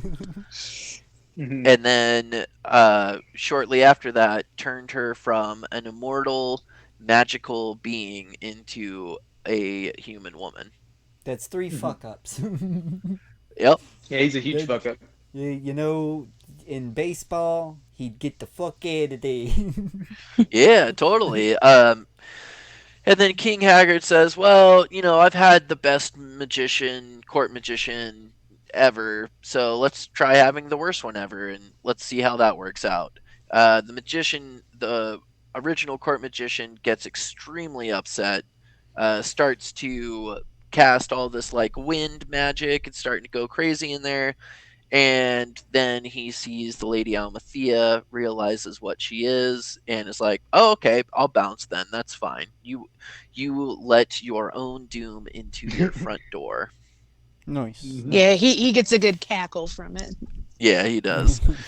I I like kinda, that the first. I'm not gonna lie. I kind of thought he was just threatening, like, "Oh, you fire me, I'm coming back." I thought he was just being postal. And I like that this is like the last time we see him, because I know for the first time I rewatched this, I thought there was gonna be a reveal of that pirate cat. Gonna be like it was gonna be him because they kind of looked similar. But Oh, then, yeah. Then the When did pirate the cat pirate finally cat come talked in? and it was like his own character. Was Yeah, that- Pirate was that Cat's its character. own character. It like just Um, magically shows up. It's like, oh, I'm I'm a pirate cat. He was there in the you all- background now. he's in the background the whole time. The first time they walk into the castle. He doesn't say anything. He's like real quick. Yeah, that's what I'm saying. Like he's just like, oh, I'm a pirate cat. I'm not. Yeah, all we have in this castle And we is a king, a prince, a mage, and a cat. Yep. And a skeleton. Oh yeah, the skeleton and then Yeah, and the crystal ball. skeleton guy. So then we get a montage of unspecified amount of time that the three, Molly, Schmendrick, and the newly formed Lady Almathea spend time in the castle.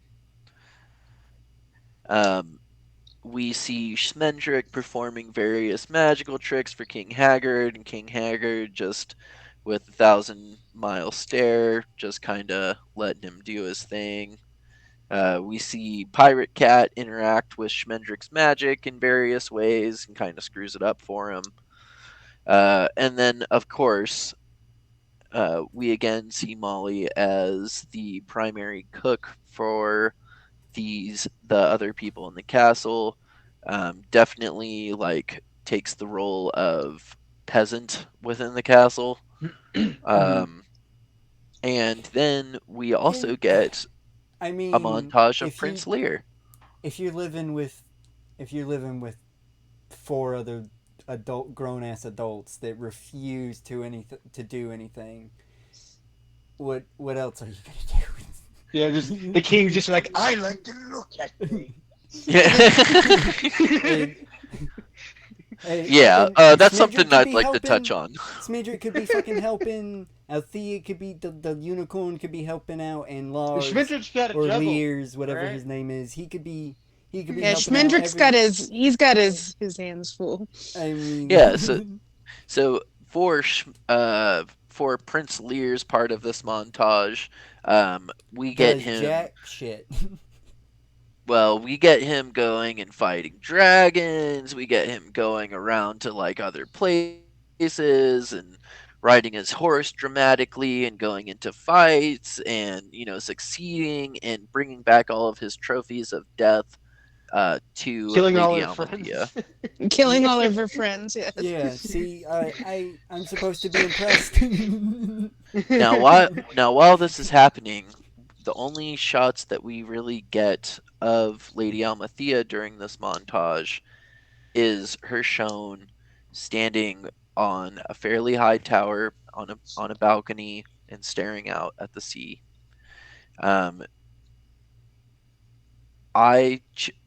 This is maybe a little bit of projection maybe, but like the theme that I like kind of took from this is that the Lady Almathea is conflicted, confused, afraid, and anxious. If you were an immortal magical creature and now you're just in a castle with a king who likes to look at you and the king's guessing son, we find out later that Prince Lear is not his actual biological son.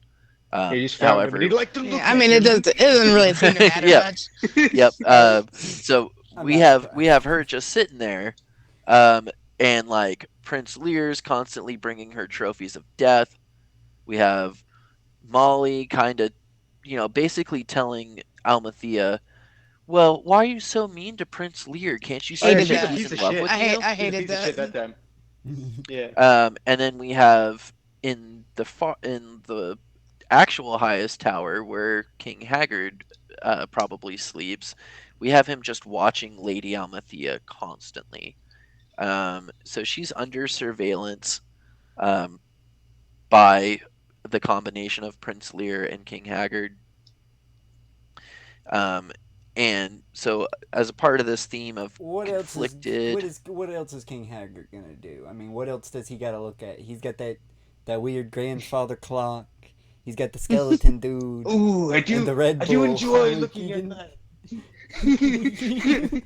I mean, now Lady Almathea, she knows that she came here for some reason, a higher purpose.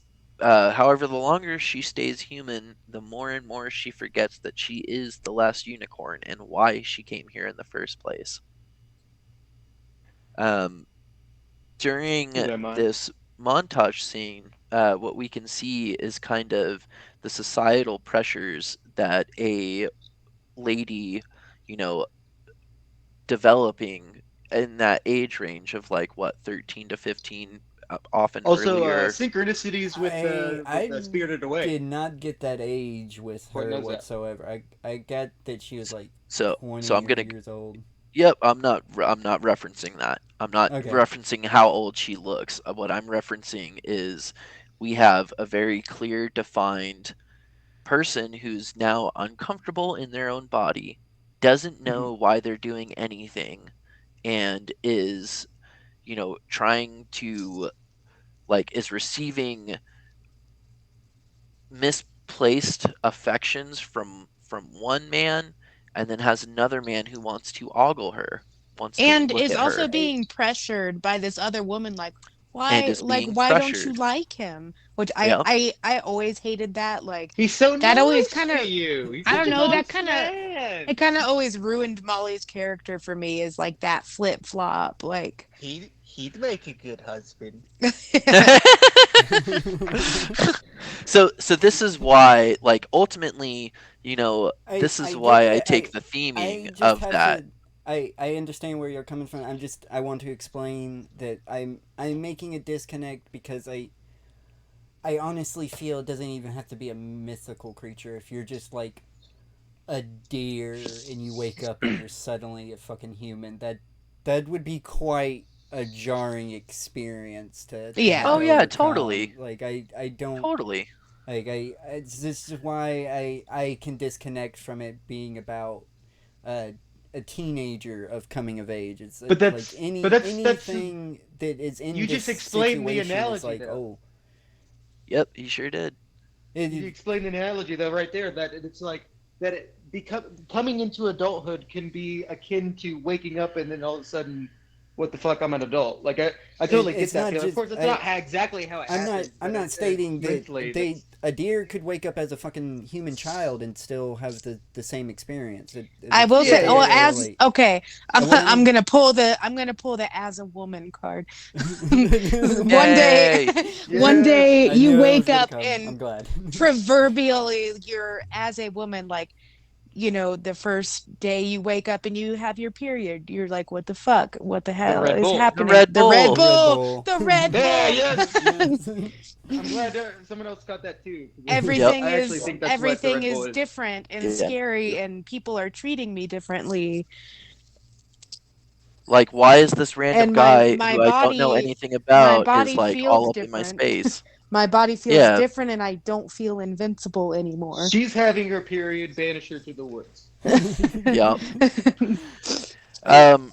I completely agree with you. I'm just explaining why I am disconnected from that. I feel makes like if- perfect sense to me as a woman. Yeah, I'm glad that it does. That's great. Again, I'm just explaining. Like I shouldn't even have used it. If anything, like even if a human just randomly, if we were turned into a fucking animal, that I feel that would psychologically damage us. It's just Yes, of course. Yeah, of it's course. just being turned into something completely different would be jarring for anything. It's just like, oh, Especially a human woman. Yep. Mm. So moving on. We then get to spend time with we then get to spend time in an empty skull of a head via Prince Lear. Prince Lear's life is full of woe. He wants to woo the Lady Almathea, but complains to Molly, the only I don't other even know if woman he in the knows what he's castle, doing. okay. about how killing, slaying, and pillaging doesn't seem to be something that Lady Almathea cares about. So Molly Yeah, it asked fucking him sucks. point blank, Wait, "Have you ever just tried telling her how you feel about her?" Which then leads I- us to one of the most conflicting duets I just I've have ever to- seen. I just have to Oh, ask. God. I have to ask. Prince Lars is collecting a lot of tchotchkes.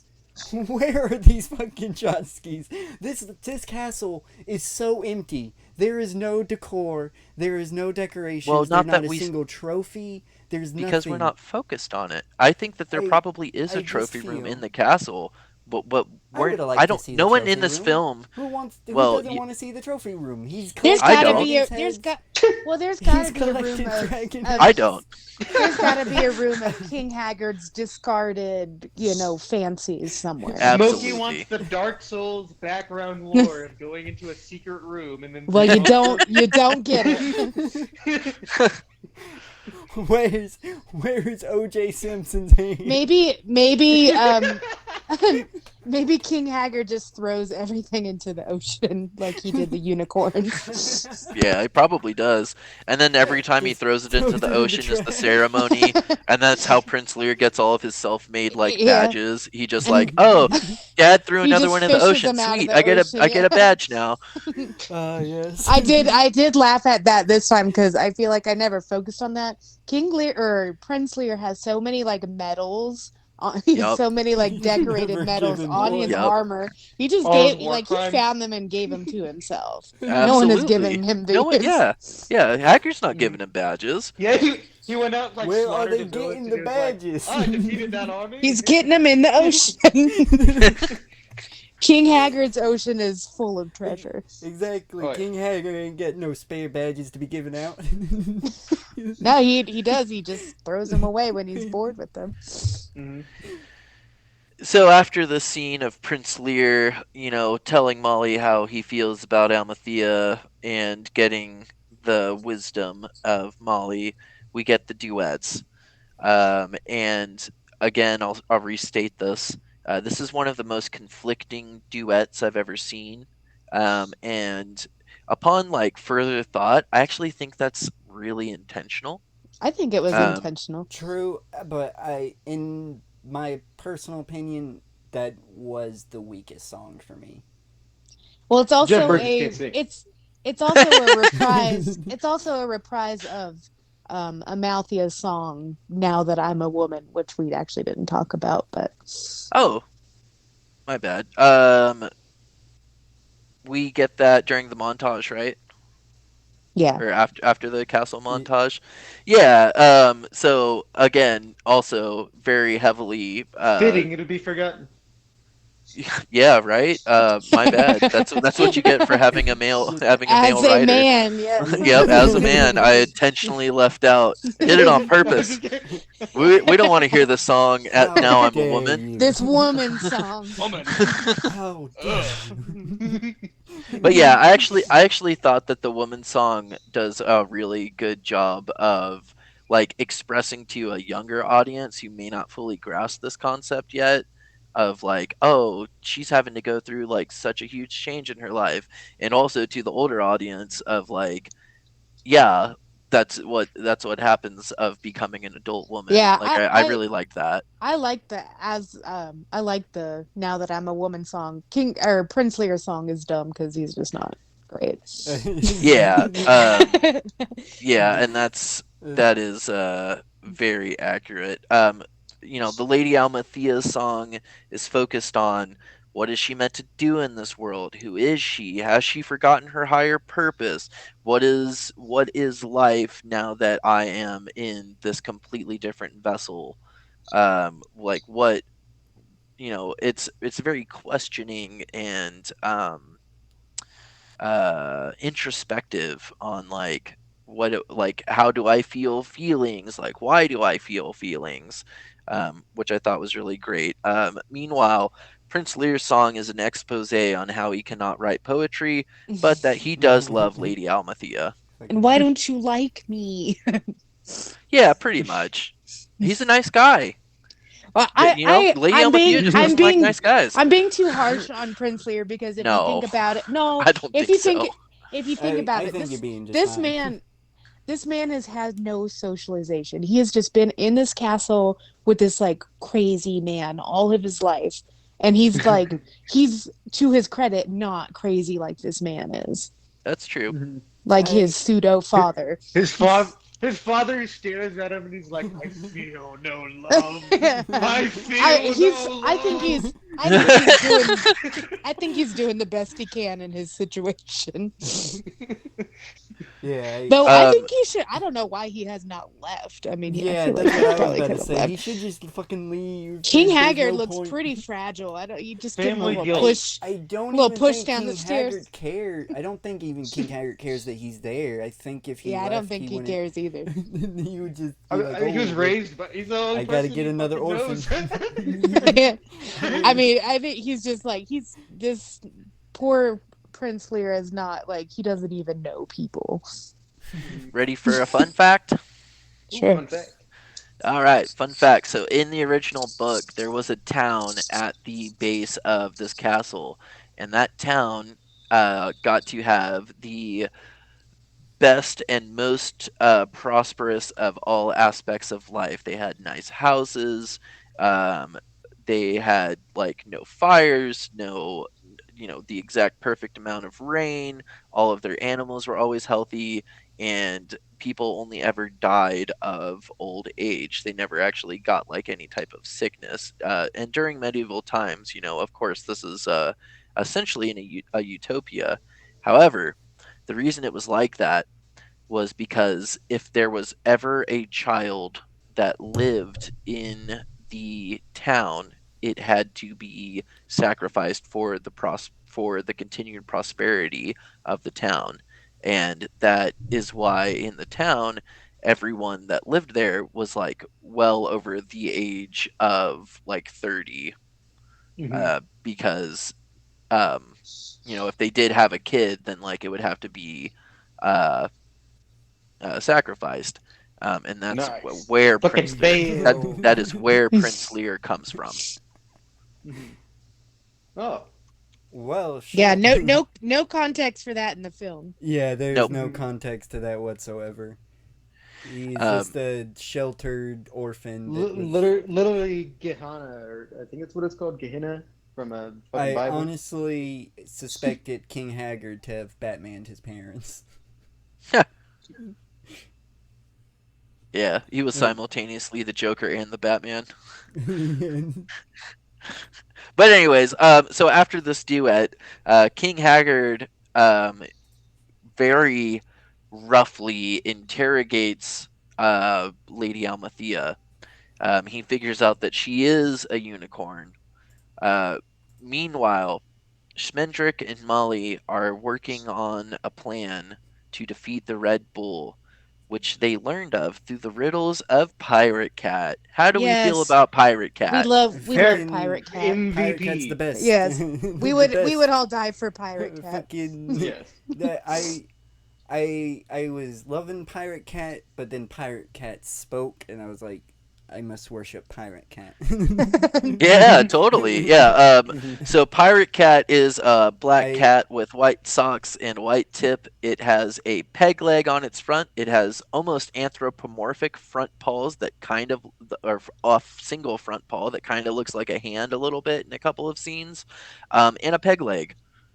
Bloodborne in the 2, front. if they make a Bloodborne 2, they better not. But if they do make a Bloodborne 2, better have a Pirate goddamn fucking Pirate Cat. Pirate Cat. Also, Pirate Cat has an eye patch. Mhm. Pirate Oh, he Cat's does. sweet. Yes, it does. But I wonder Though why it he has the two eye patch, working, because he has two working eyes. so Yep, then it's Smoky he fun probably, does. fact. it's probably he's using it for what you're supposed to. You're supposed to use it, keep one eye for inside, and then when the Pirate Cat goes outside, he switches his eye, and it's Yep. Mhm. Yeah. that's Yeah, how that totally. works.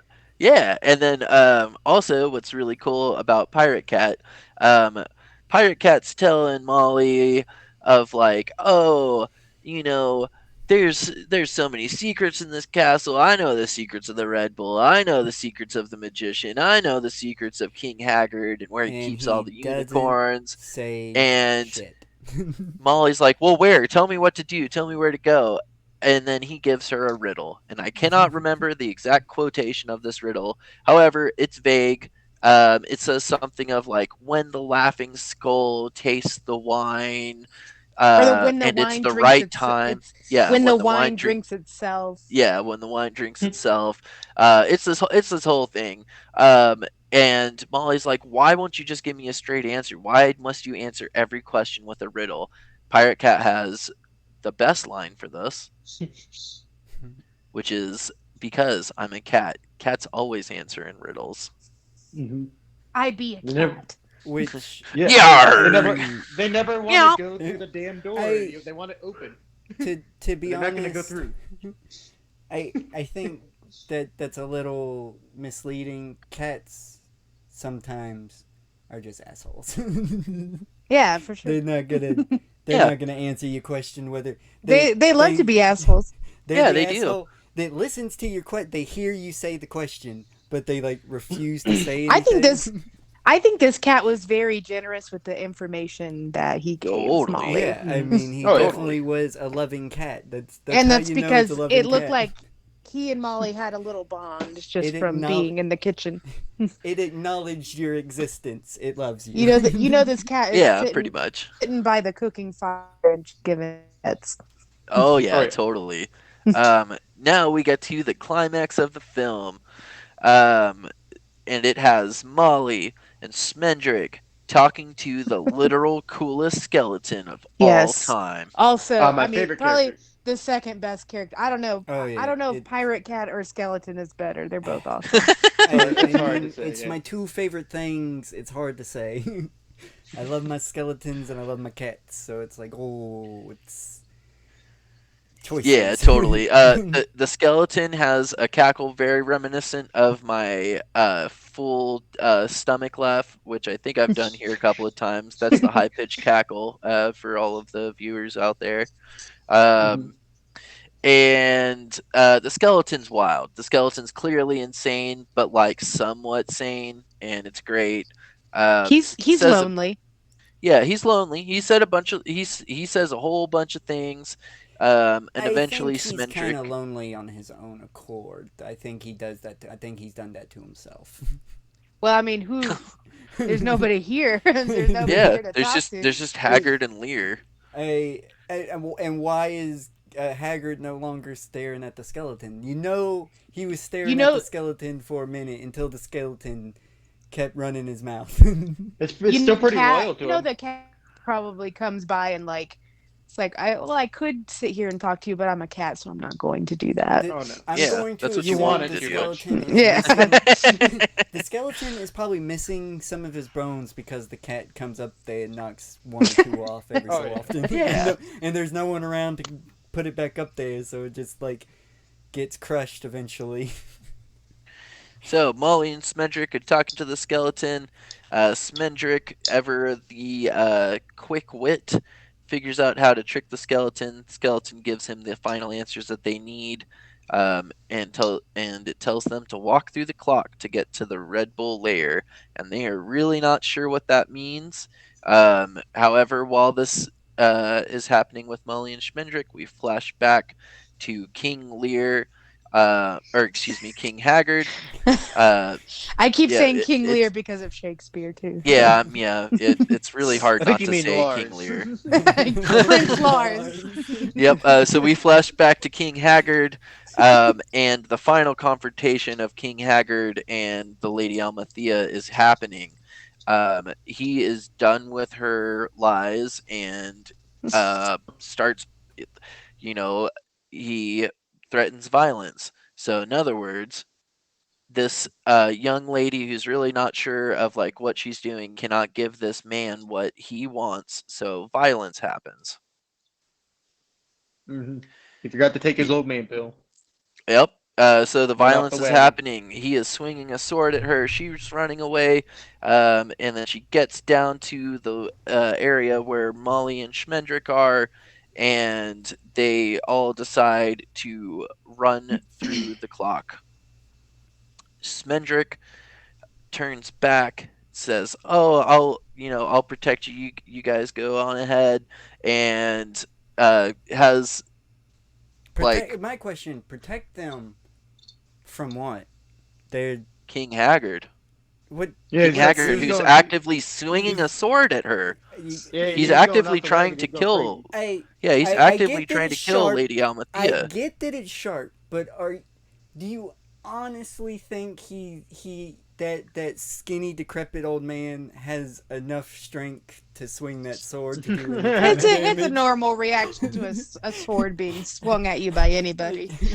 Yeah. Like, I I mean, feel that it might He's have got that it crazy might crackhead scratch her. It determination. might scratch her, but You'd be surprised at some of that like old man strength. it would have to be a very sharp sword, and I don't think they're sharpening their swords around here. I think it's a very old, rustic sword. Oh, I think it would even scratch worse. her at best. He'd give you tetanus. No, tetanus. I wasn't thinking about tetanus. My bad. yeah, that's Prince- in lockjaw right there. Prince Lear sees what's happening. There's no tetanus shots around. He runs into the fray, gets Smendrick, and now the two men also run through the clock. King Haggard, clearly, who had missed his old man pills that day, instead of going through the clock, he breaks the clock completely into a million tiny pieces, thus trapping the four in the lair of the Red Bull. Which The Red I gotta Bull- say, I wish the layer of the Red Bull was a bit more creepier. It Yeah, It- that'd be cool. it It's a didn't. cave. It's not even a cave. It's just green mist. It was the end of the movie. They were running out of budget. Yeah. It's not Yeah. green mist, and it was a cave. They should have. It should have been a cave. It should have been an actual cave with like skeletons cave. and stuff. The, It was the green green mist mist. went away when I the green mist went away when he busted When- the mirror, and then it revealed that it was like a generic stalactite cave. That's how I remember it. Yeah. I Yeah, interpreted that's correct. that as Thank you. I interpret that as just part of the like they were taken out of the since the clock was broken, they were taken out of the and they were just teleported back into the Oh, castle. that Nope. That- Because that's this what I is the thought, actual because layer. it's a decrepit castle, okay? Crumbling castle. So the Red Bull knows that the lady is a unicorn, and the layer starts to shake and collapse around them. They're trying to get out. In my notes here, I put Lady Almathea and Prince Lear are in love now, I guess. And Molly and Smedrick both convince her and decide for her that she needs to change back to a unicorn because it's the Wallace only. has decided to keep his virginity. Yeah, so Prince. So yeah, so He Prince, didn't really have a choice. yeah, so Prince Lear's like there. It's Yeah, kind of no, I like an think Molly would've done it. argumentation.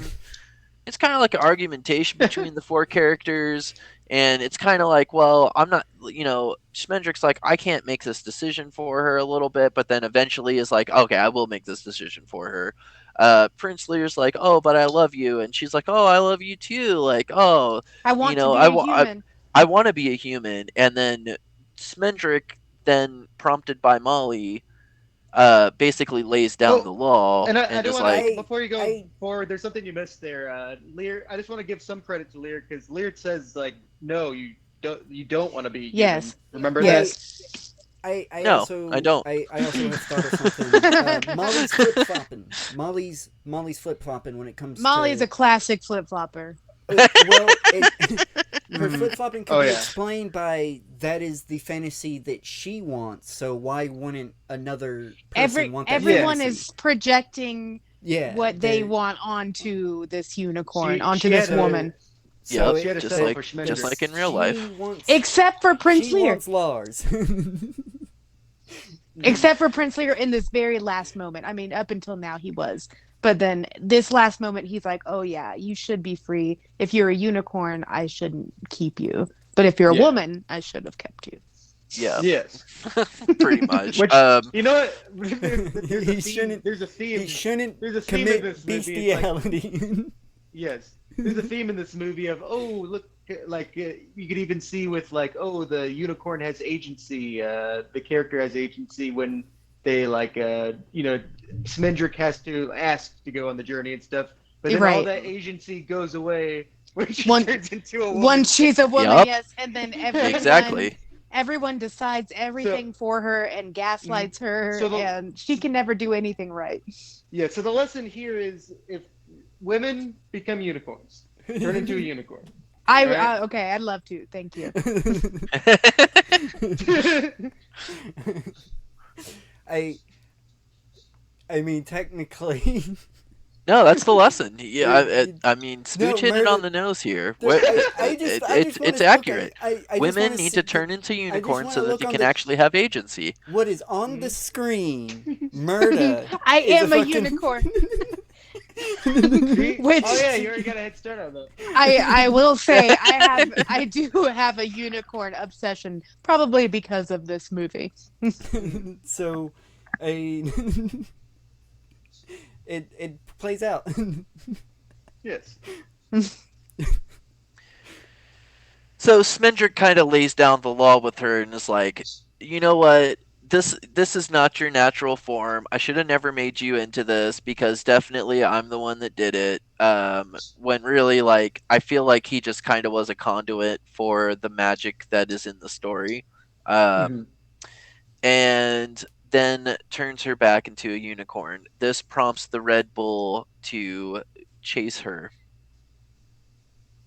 And drive her to the ocean. Yep. She proceeds to run from the Red Bull. It becomes very apparent that she cannot outrun or defeat this Red Bull. However, she doesn't really fight it. She just kind of runs away from it for a while. Molly is aghast. She's incredibly worried about the unicorn being forced into the ocean with the other unicorns. And she tells... Which was revealed. We didn't actually talk about that either. Prince Haggard did reveal that he had the bull chase all the unicorns into the ocean. I covered that. I jumped ahead. Oh, did you? earlier. Yeah. Yeah, I stated something like that. And one of the parts where it was showing that the unicorn really is human now is she could not see the unicorns in the ocean, and King Haggard could. I'm curious. You think King Haggard is a virgin? I mean, he was looking. Yeah, I mean, might be. He probably is. I mean, he had an orphan child that wasn't his, so I mean, he probably could. And he was loveless too. Yeah, he didn't he seem was. happy whatsoever. He's a cold man. To be honest. So he just needed to get laid. Yeah, probably. But But this I is the tried, but unfortunate. you just look at him. You could only look at him. So he's definitely a voyeur guy then. He likes to sit and watch. He likes to watch. But Yeah, he likes to unfortunately, watch. There's no action happening, so he's like God conflicted. damn it! Like They're nothing's like, happening, so he's nothing enraged. I feel nothing. There's some people like that, and those people, you know, they are trapped in their own little personal hells themselves. Yeah, of course that would be brutal. God help him. Yep. So Molly tells Schmendrick, she needs saving. Can't your magic do anything? What good is your magic for if you can't actually save the day or do anything like useful with it? To which Schmendrick then tells Lear, that's what heroes are for. Essentially tricking Prince Lear into attacking the Red Bull. Prince Lear, ever the empty skull, picks up on this and goes, oh, I should fight the Red Bull. He then suffers a mortal wound, which does spark the unicorn to fight back. And she actually defeats the bull. She drives him into the ocean. Yep. Well, Yep, she gets assistance. She does get assistance from the other unicorns. The other unicorns come shooting out at the same time. Yeah. Did they? Which is also, I think it's probably my favorite visual in the movie is like all the unicorns in the waves coming out of the ocean. This is totally. I want to point this out. It's a little the mythology geek in me is coming out. That is actually a Poseidon nod. Horses. The Greek mythology is that they came from sea foam. So it was great Poseidon some symmetry symbology there. Oh, that's cool. So another interesting part about this is that the majority of this film was called shot on twos, which means that the frame rate of the animation itself can come off as choppy, because it's cheaper to shoot it that way. So instead of like, hey, here's the shot, they do two steps forward We instead of one definitely step watched forward. a cleaned up version because I didn't see the choppiness as much as I did the first time around. That I did notice that the version we Yep. watched However, was definitely updated. the one of the scenes, I think there's only two scenes in the whole film that are actually shot on what's called shot on ones. So like every single individual scene is shot in succession, and that is the scene with the waves. That's why the waves look so smooth and fluid, Oh. in comparison to the other parts of the film. Oh, Um, that was a tedious from just having to animate just little pictures onto videos. That is the most tedious way to animate. yeah, yeah, and also something with the waves too, and it's my own personal thing, is I absolutely love that they chose to make the unicorns as the crests of the waves. So they're the white foamy parts at the top of the sea waves, foam. as opposed to having them in the actual water itself. It's almost 'Cause- like the sea foam from the ocean, like Poseidon made Yeah. it. It's Yeah. I love it so much. I love mythology, so when I see stuff like that, it's like, oh, I know what that's referencing. So Red Bull gets defeated, which I'm assuming once the Red Bull doesn't exist, the layer doesn't exist. The layer was at the very bottom of the castle, and old Castle Crumblebait goes crumbling down. I see through the bricks to And- the sea, Let 'em crumbling do it. castle. And we get a great I a great little shot of King Haggard just falling into the ocean like, "Ah." Yeah, Which totally. I feel is a little unnecessary. He didn't nort any boys or anything. There was no villain tridecagon going on. So I like I- seeing him fall. I guess you Yeah. could say he norded. I guess you could say he norded Prince Lear's Lars, but he didn't nort him. So He there was didn't, no he didn't Norton. care enough. He didn't have the energy to nord him. Yeah, and there's no Norton going on here. There was no villain. There's no Norton. Not even the bull fucking norded anybody. I guess you could say he No. norded the unicorns, but he didn't take over them. So no, that doesn't. Nope, no Norton, no villains No here. Norton. No, that's very inaccurate. The castle falls into the ocean. The day is saved. The unicorn sees Lear's mortal wound, heals him, and the four of them go back to her forest. Also, all of the Smindrick and unicorns that Molly were hooked trapped in. Yes, I think so. definitely Yeah, totally. The I unicorns mean, bust out of the sea. Who else are they gonna unicorns hook up now- with? Well, I think I don't know. I think that like their relationship dynamic is actually like really cool, which I didn't explore too much like going into this, but like because I was kind of saving it for the end here. So like Smendrick needs someone who can like put him in his place He and needs tell a him the motherly things figure. that he needs to do. Yes, and Molly unfortunately typecasts herself as that. But Mhm. Molly, for me, is very hard to know where her true motivations and wants actually are Yeah. because they seem to be ever changing. She's at a first- wandering soul. Yeah, at first she's like, "Oh, I'm with this Cully guy," and then it's like, "Oh, She- well, it's a unicorn." I'll go. She's badly written.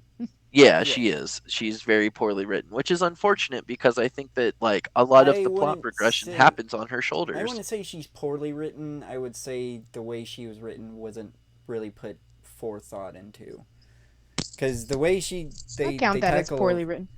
I'm just saying the way that she's handled her dialogue and everything.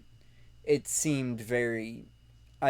She didn't say anything that made me question Like, The VAA definitely made her very charismatic. Like the VAA yeah, did a she very definitely good job had there. the. It's definitely one of the stronger ones. And then Yeah. That's a definitely good point to add. Thank you, Spooge. It's Mhm. just I didn't get that. I thought she was a very strong character, and to be honest, it might just be that I she think is she's a strong mommy. and poorly written. Yeah, she can be both. You know, she can be a strong character who really helps the plot move along, helps, pretty much everyone around And her, and yet at the same time be one-dimensional and not really have, we stated at the proper motivations laid out. we stated at the beginning of this rude that at the review that all every character in this is one dimensional. That there is Except for no Mhm. Unicorn. Yeah. yeah. I mean, Um and that's because the unicorn is going through a hero's journey. I mean, it goes Yeah. through it yeah, very well totally. too. Yes, Yeah. agreed. So now unicorns exist in all parts of the world. However, we don't get to see this. We don't get to hear from them. We don't get to see any interactions with the last unicorn and how she saved all these other, like, presumably thousands of other unicorns. We I don't get think to they were see all any of into the that. sea. I think they were all in the ocean. They blasted out. They shot out Yeah. at the end. Which Yeah. this supports my theory that unicorns just like kind of ignore each other and don't talk because they're not like, oh, thank you. They just like run and they're like, bye. They gotta get back to the I'm force. going Yeah. to Yeah, they do. assume They they got to go think they're protect gonna their leave. critters. Yeah, they got other force they got to protect, but they Yeah, might this just just I assume mean, that she's this gonna just leave with goes them. with my theory that they don't have these interactions of like this is why it got so out of hand and she's the last because they don't ever fucking talk to each other. They got a communication. Yeah, they Communication don't is key. communicate. Ensuring that humans can never hunt ever again. And we wrap up with Smendrick and the unicorn having a parting of words, and it's explained to us that now that she's experienced mortality and she's experienced true feelings, she now is an immortal, magical unicorn that knows how to regret, how to love, and feel sorrow. So all unicorns need to experience that, or because they soulless, emotionless husks? No, they're not emotionless. She does say in this conversation earlier, like when they mentioned that, which we didn't mention, she tells Schmendrick like we can feel sorrow, we just don't regret anything that we do. Mhm. They have a like Oh, they Adam and Eve type of psychopaths. innocence. They're Like- fucking psychopaths. Or sociopath. Sociopaths. Yes, that's the thank you. I mean, lots of both mythical creatures and animals are sociopaths. So Totally. Oh, yeah. I'm not holding it against anybody. Just that's they need some they're compassion. they're gentle. They're gentle sociopaths. Hey, at least I guess that's a plus. But yeah, Yeah, is That's Yeah, all Uh, animals in that's the general. movie. that's Yeah, the movie. we went through it. Also, I think going through all of it and thinking about it, I think I am actually gonna jump up to a 4 for this one. Oh, Yay! I think We got I 'em. We done Well, I got 'em. think Murda made a good point. It's like, oh, you got all these like advanced themes out of this like 3.5, and I think when a movie starts to transcend just like, oh, it's a decent film, it's an above average film, into like, oh, this is a good film, is when you start actually being able to like pick apart symbology and it actually hold up. Where yeah, we have now. Don't get me wrong. This movie has a lot of plot holes. There's a Sure. lot of things that you know. It's magic. Magic is used to explain away a good chunk of it, but then there's also just a lot of like not really. Sometimes it's not concise. Just like myself. It kind of goes off on a tangent about XYZ thing. It does, but it's not a long movie. It does not overstay No, it's its not. welcome.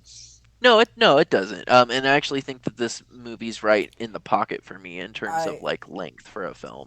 I wouldn't mind 10 more minutes of some I'd take scenery well, I'd take shots. 10 more minutes, sure. That it wouldn't have mind. I wouldn't have mind. I wouldn't. It. I don't feel this length whatsoever. Like it's Right.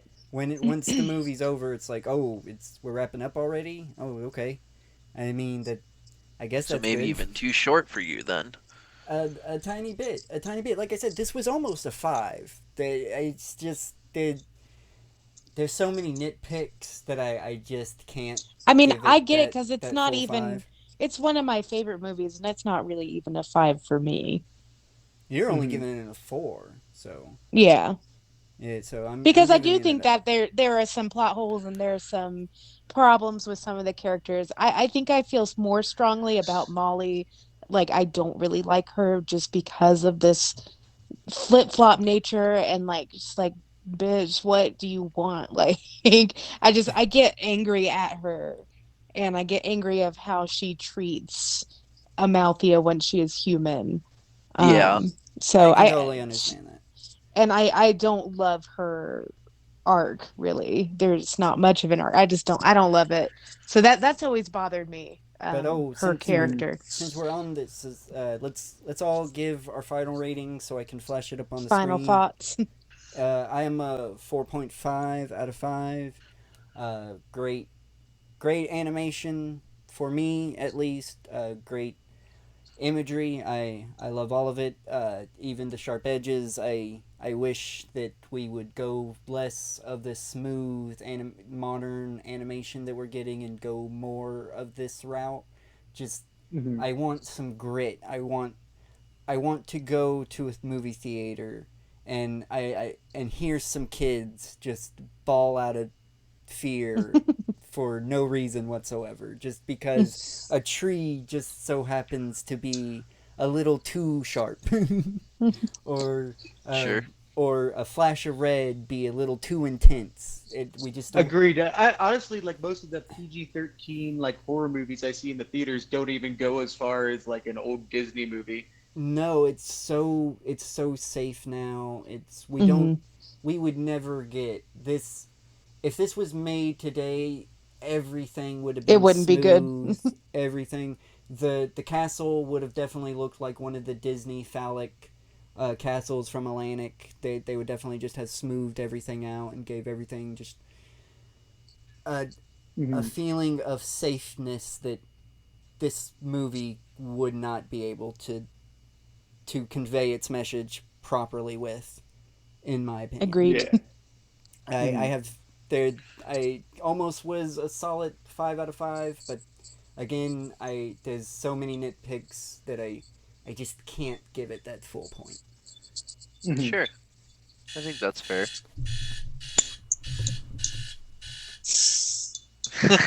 Shut it off. Yep. Um, so I initially started this by giving the film a 3.5 or a 7 out of 10, I suppose.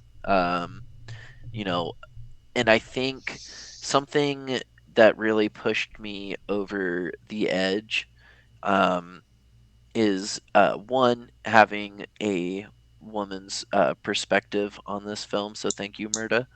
And then also the fact that it is unapologetically like such a good like device for showing like once your body starts changing, like all of these like things just start happening, like people treat you a lot differently, and like the world expects like way different things from you.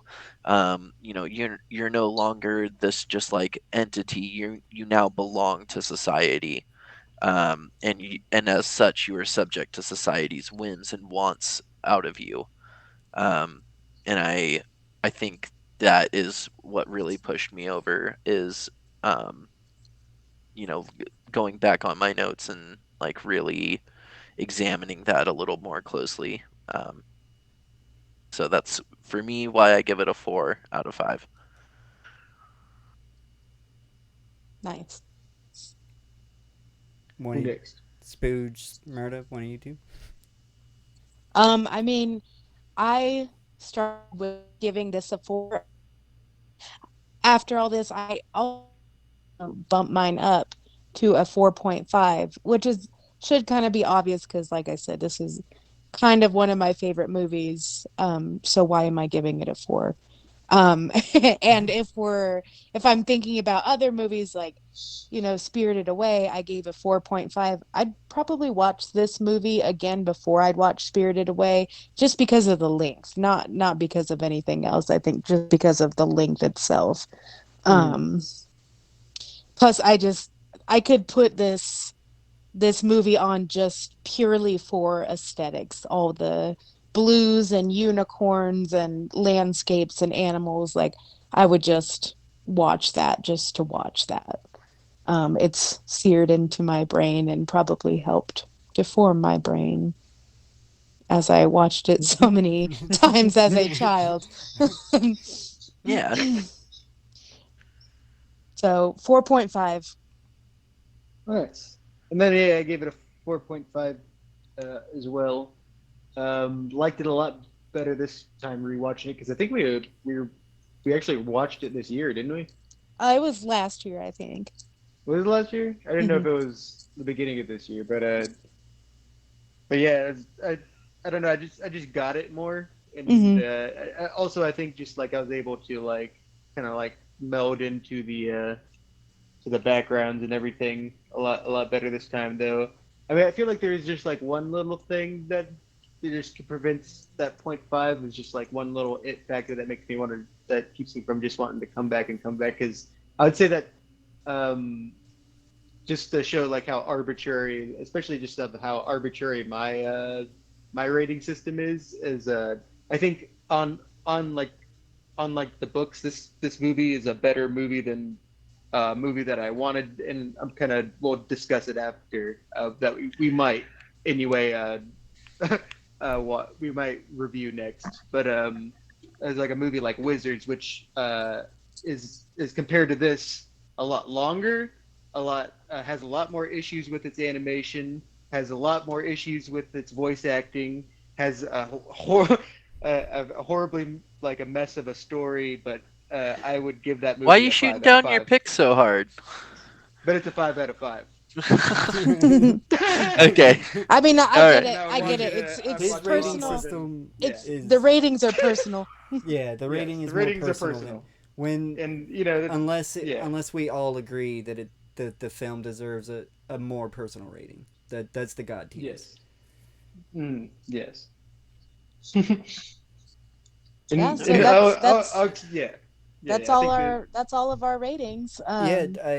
I think we done did it. Is there anything else anybody wants to add before we do I the? will say just when we were talking about the whole puberty thing, I will point out when Amalthea is first turned into a human, she is saying breaks down saying, "I can feel my body dying," which Yeah. I mean that Yep. can be applied to so many different things, but when you get as a woman. when you get your period, you feel like you're fucking dying. Yeah, that's right after her first but visit of the Red Bull. Her first visit of the Red Bull, yes. Yep, You feel like right you're dying. after it. Although this shit, can yeah. really be applied to anything. I mean, just mortality itself as a human. But I just thought about that. Yeah. I thought about that in the puberty conversation. I was like, oh yeah. when that Red Bull hits, yep. Yep. It's upsetting. Yeah, definitely intentional for both. Oh yeah, for sure. Is that it? Should we start? I think that's it. All right, we have gone a long time, 2.5 hours almost. If you've been listening this long, thank you so much. Please like, comment. I mean, you should like the video if you made it this fucking far. Yeah, definitely. If you've spent 2 hours with us, please let us know what you think. Yes, Yeah. fucking comment. And go on the watch fucking- the movie. Go Yes. see the titties. Go see there's 5. No, there's 7 titties in this movie. So go Yeah, look at them. I mean, Yeah, they're nice. Yeah, I mean, Some of them. I'm it's a good thing that the woman of the group is the one that kept count. Oh, she likes but you share. I'm actually not surprised. I can't get into that. Yeah, it's okay. Let's wrap. But yeah, Wrap it up. share the video, subscribe to the channel, and turn on the notification bell. Does anybody have a sign off? Spooge, Murda, Starfish? Harpy titties. Yes, Harpy Titties. The Red Bull is a period, and growing up is hard, and even harder if you're a woman. Yes. Go listen to "Crumbling Castles" by King Gizzard and Lizard. Oh, those are That's all what I'm great. gonna do. And I tried to do this. I'm gonna get. Instead of saying bye bye, I'm gonna go.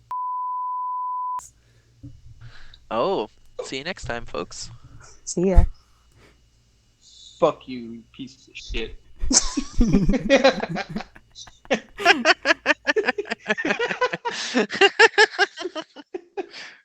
I'm working on it.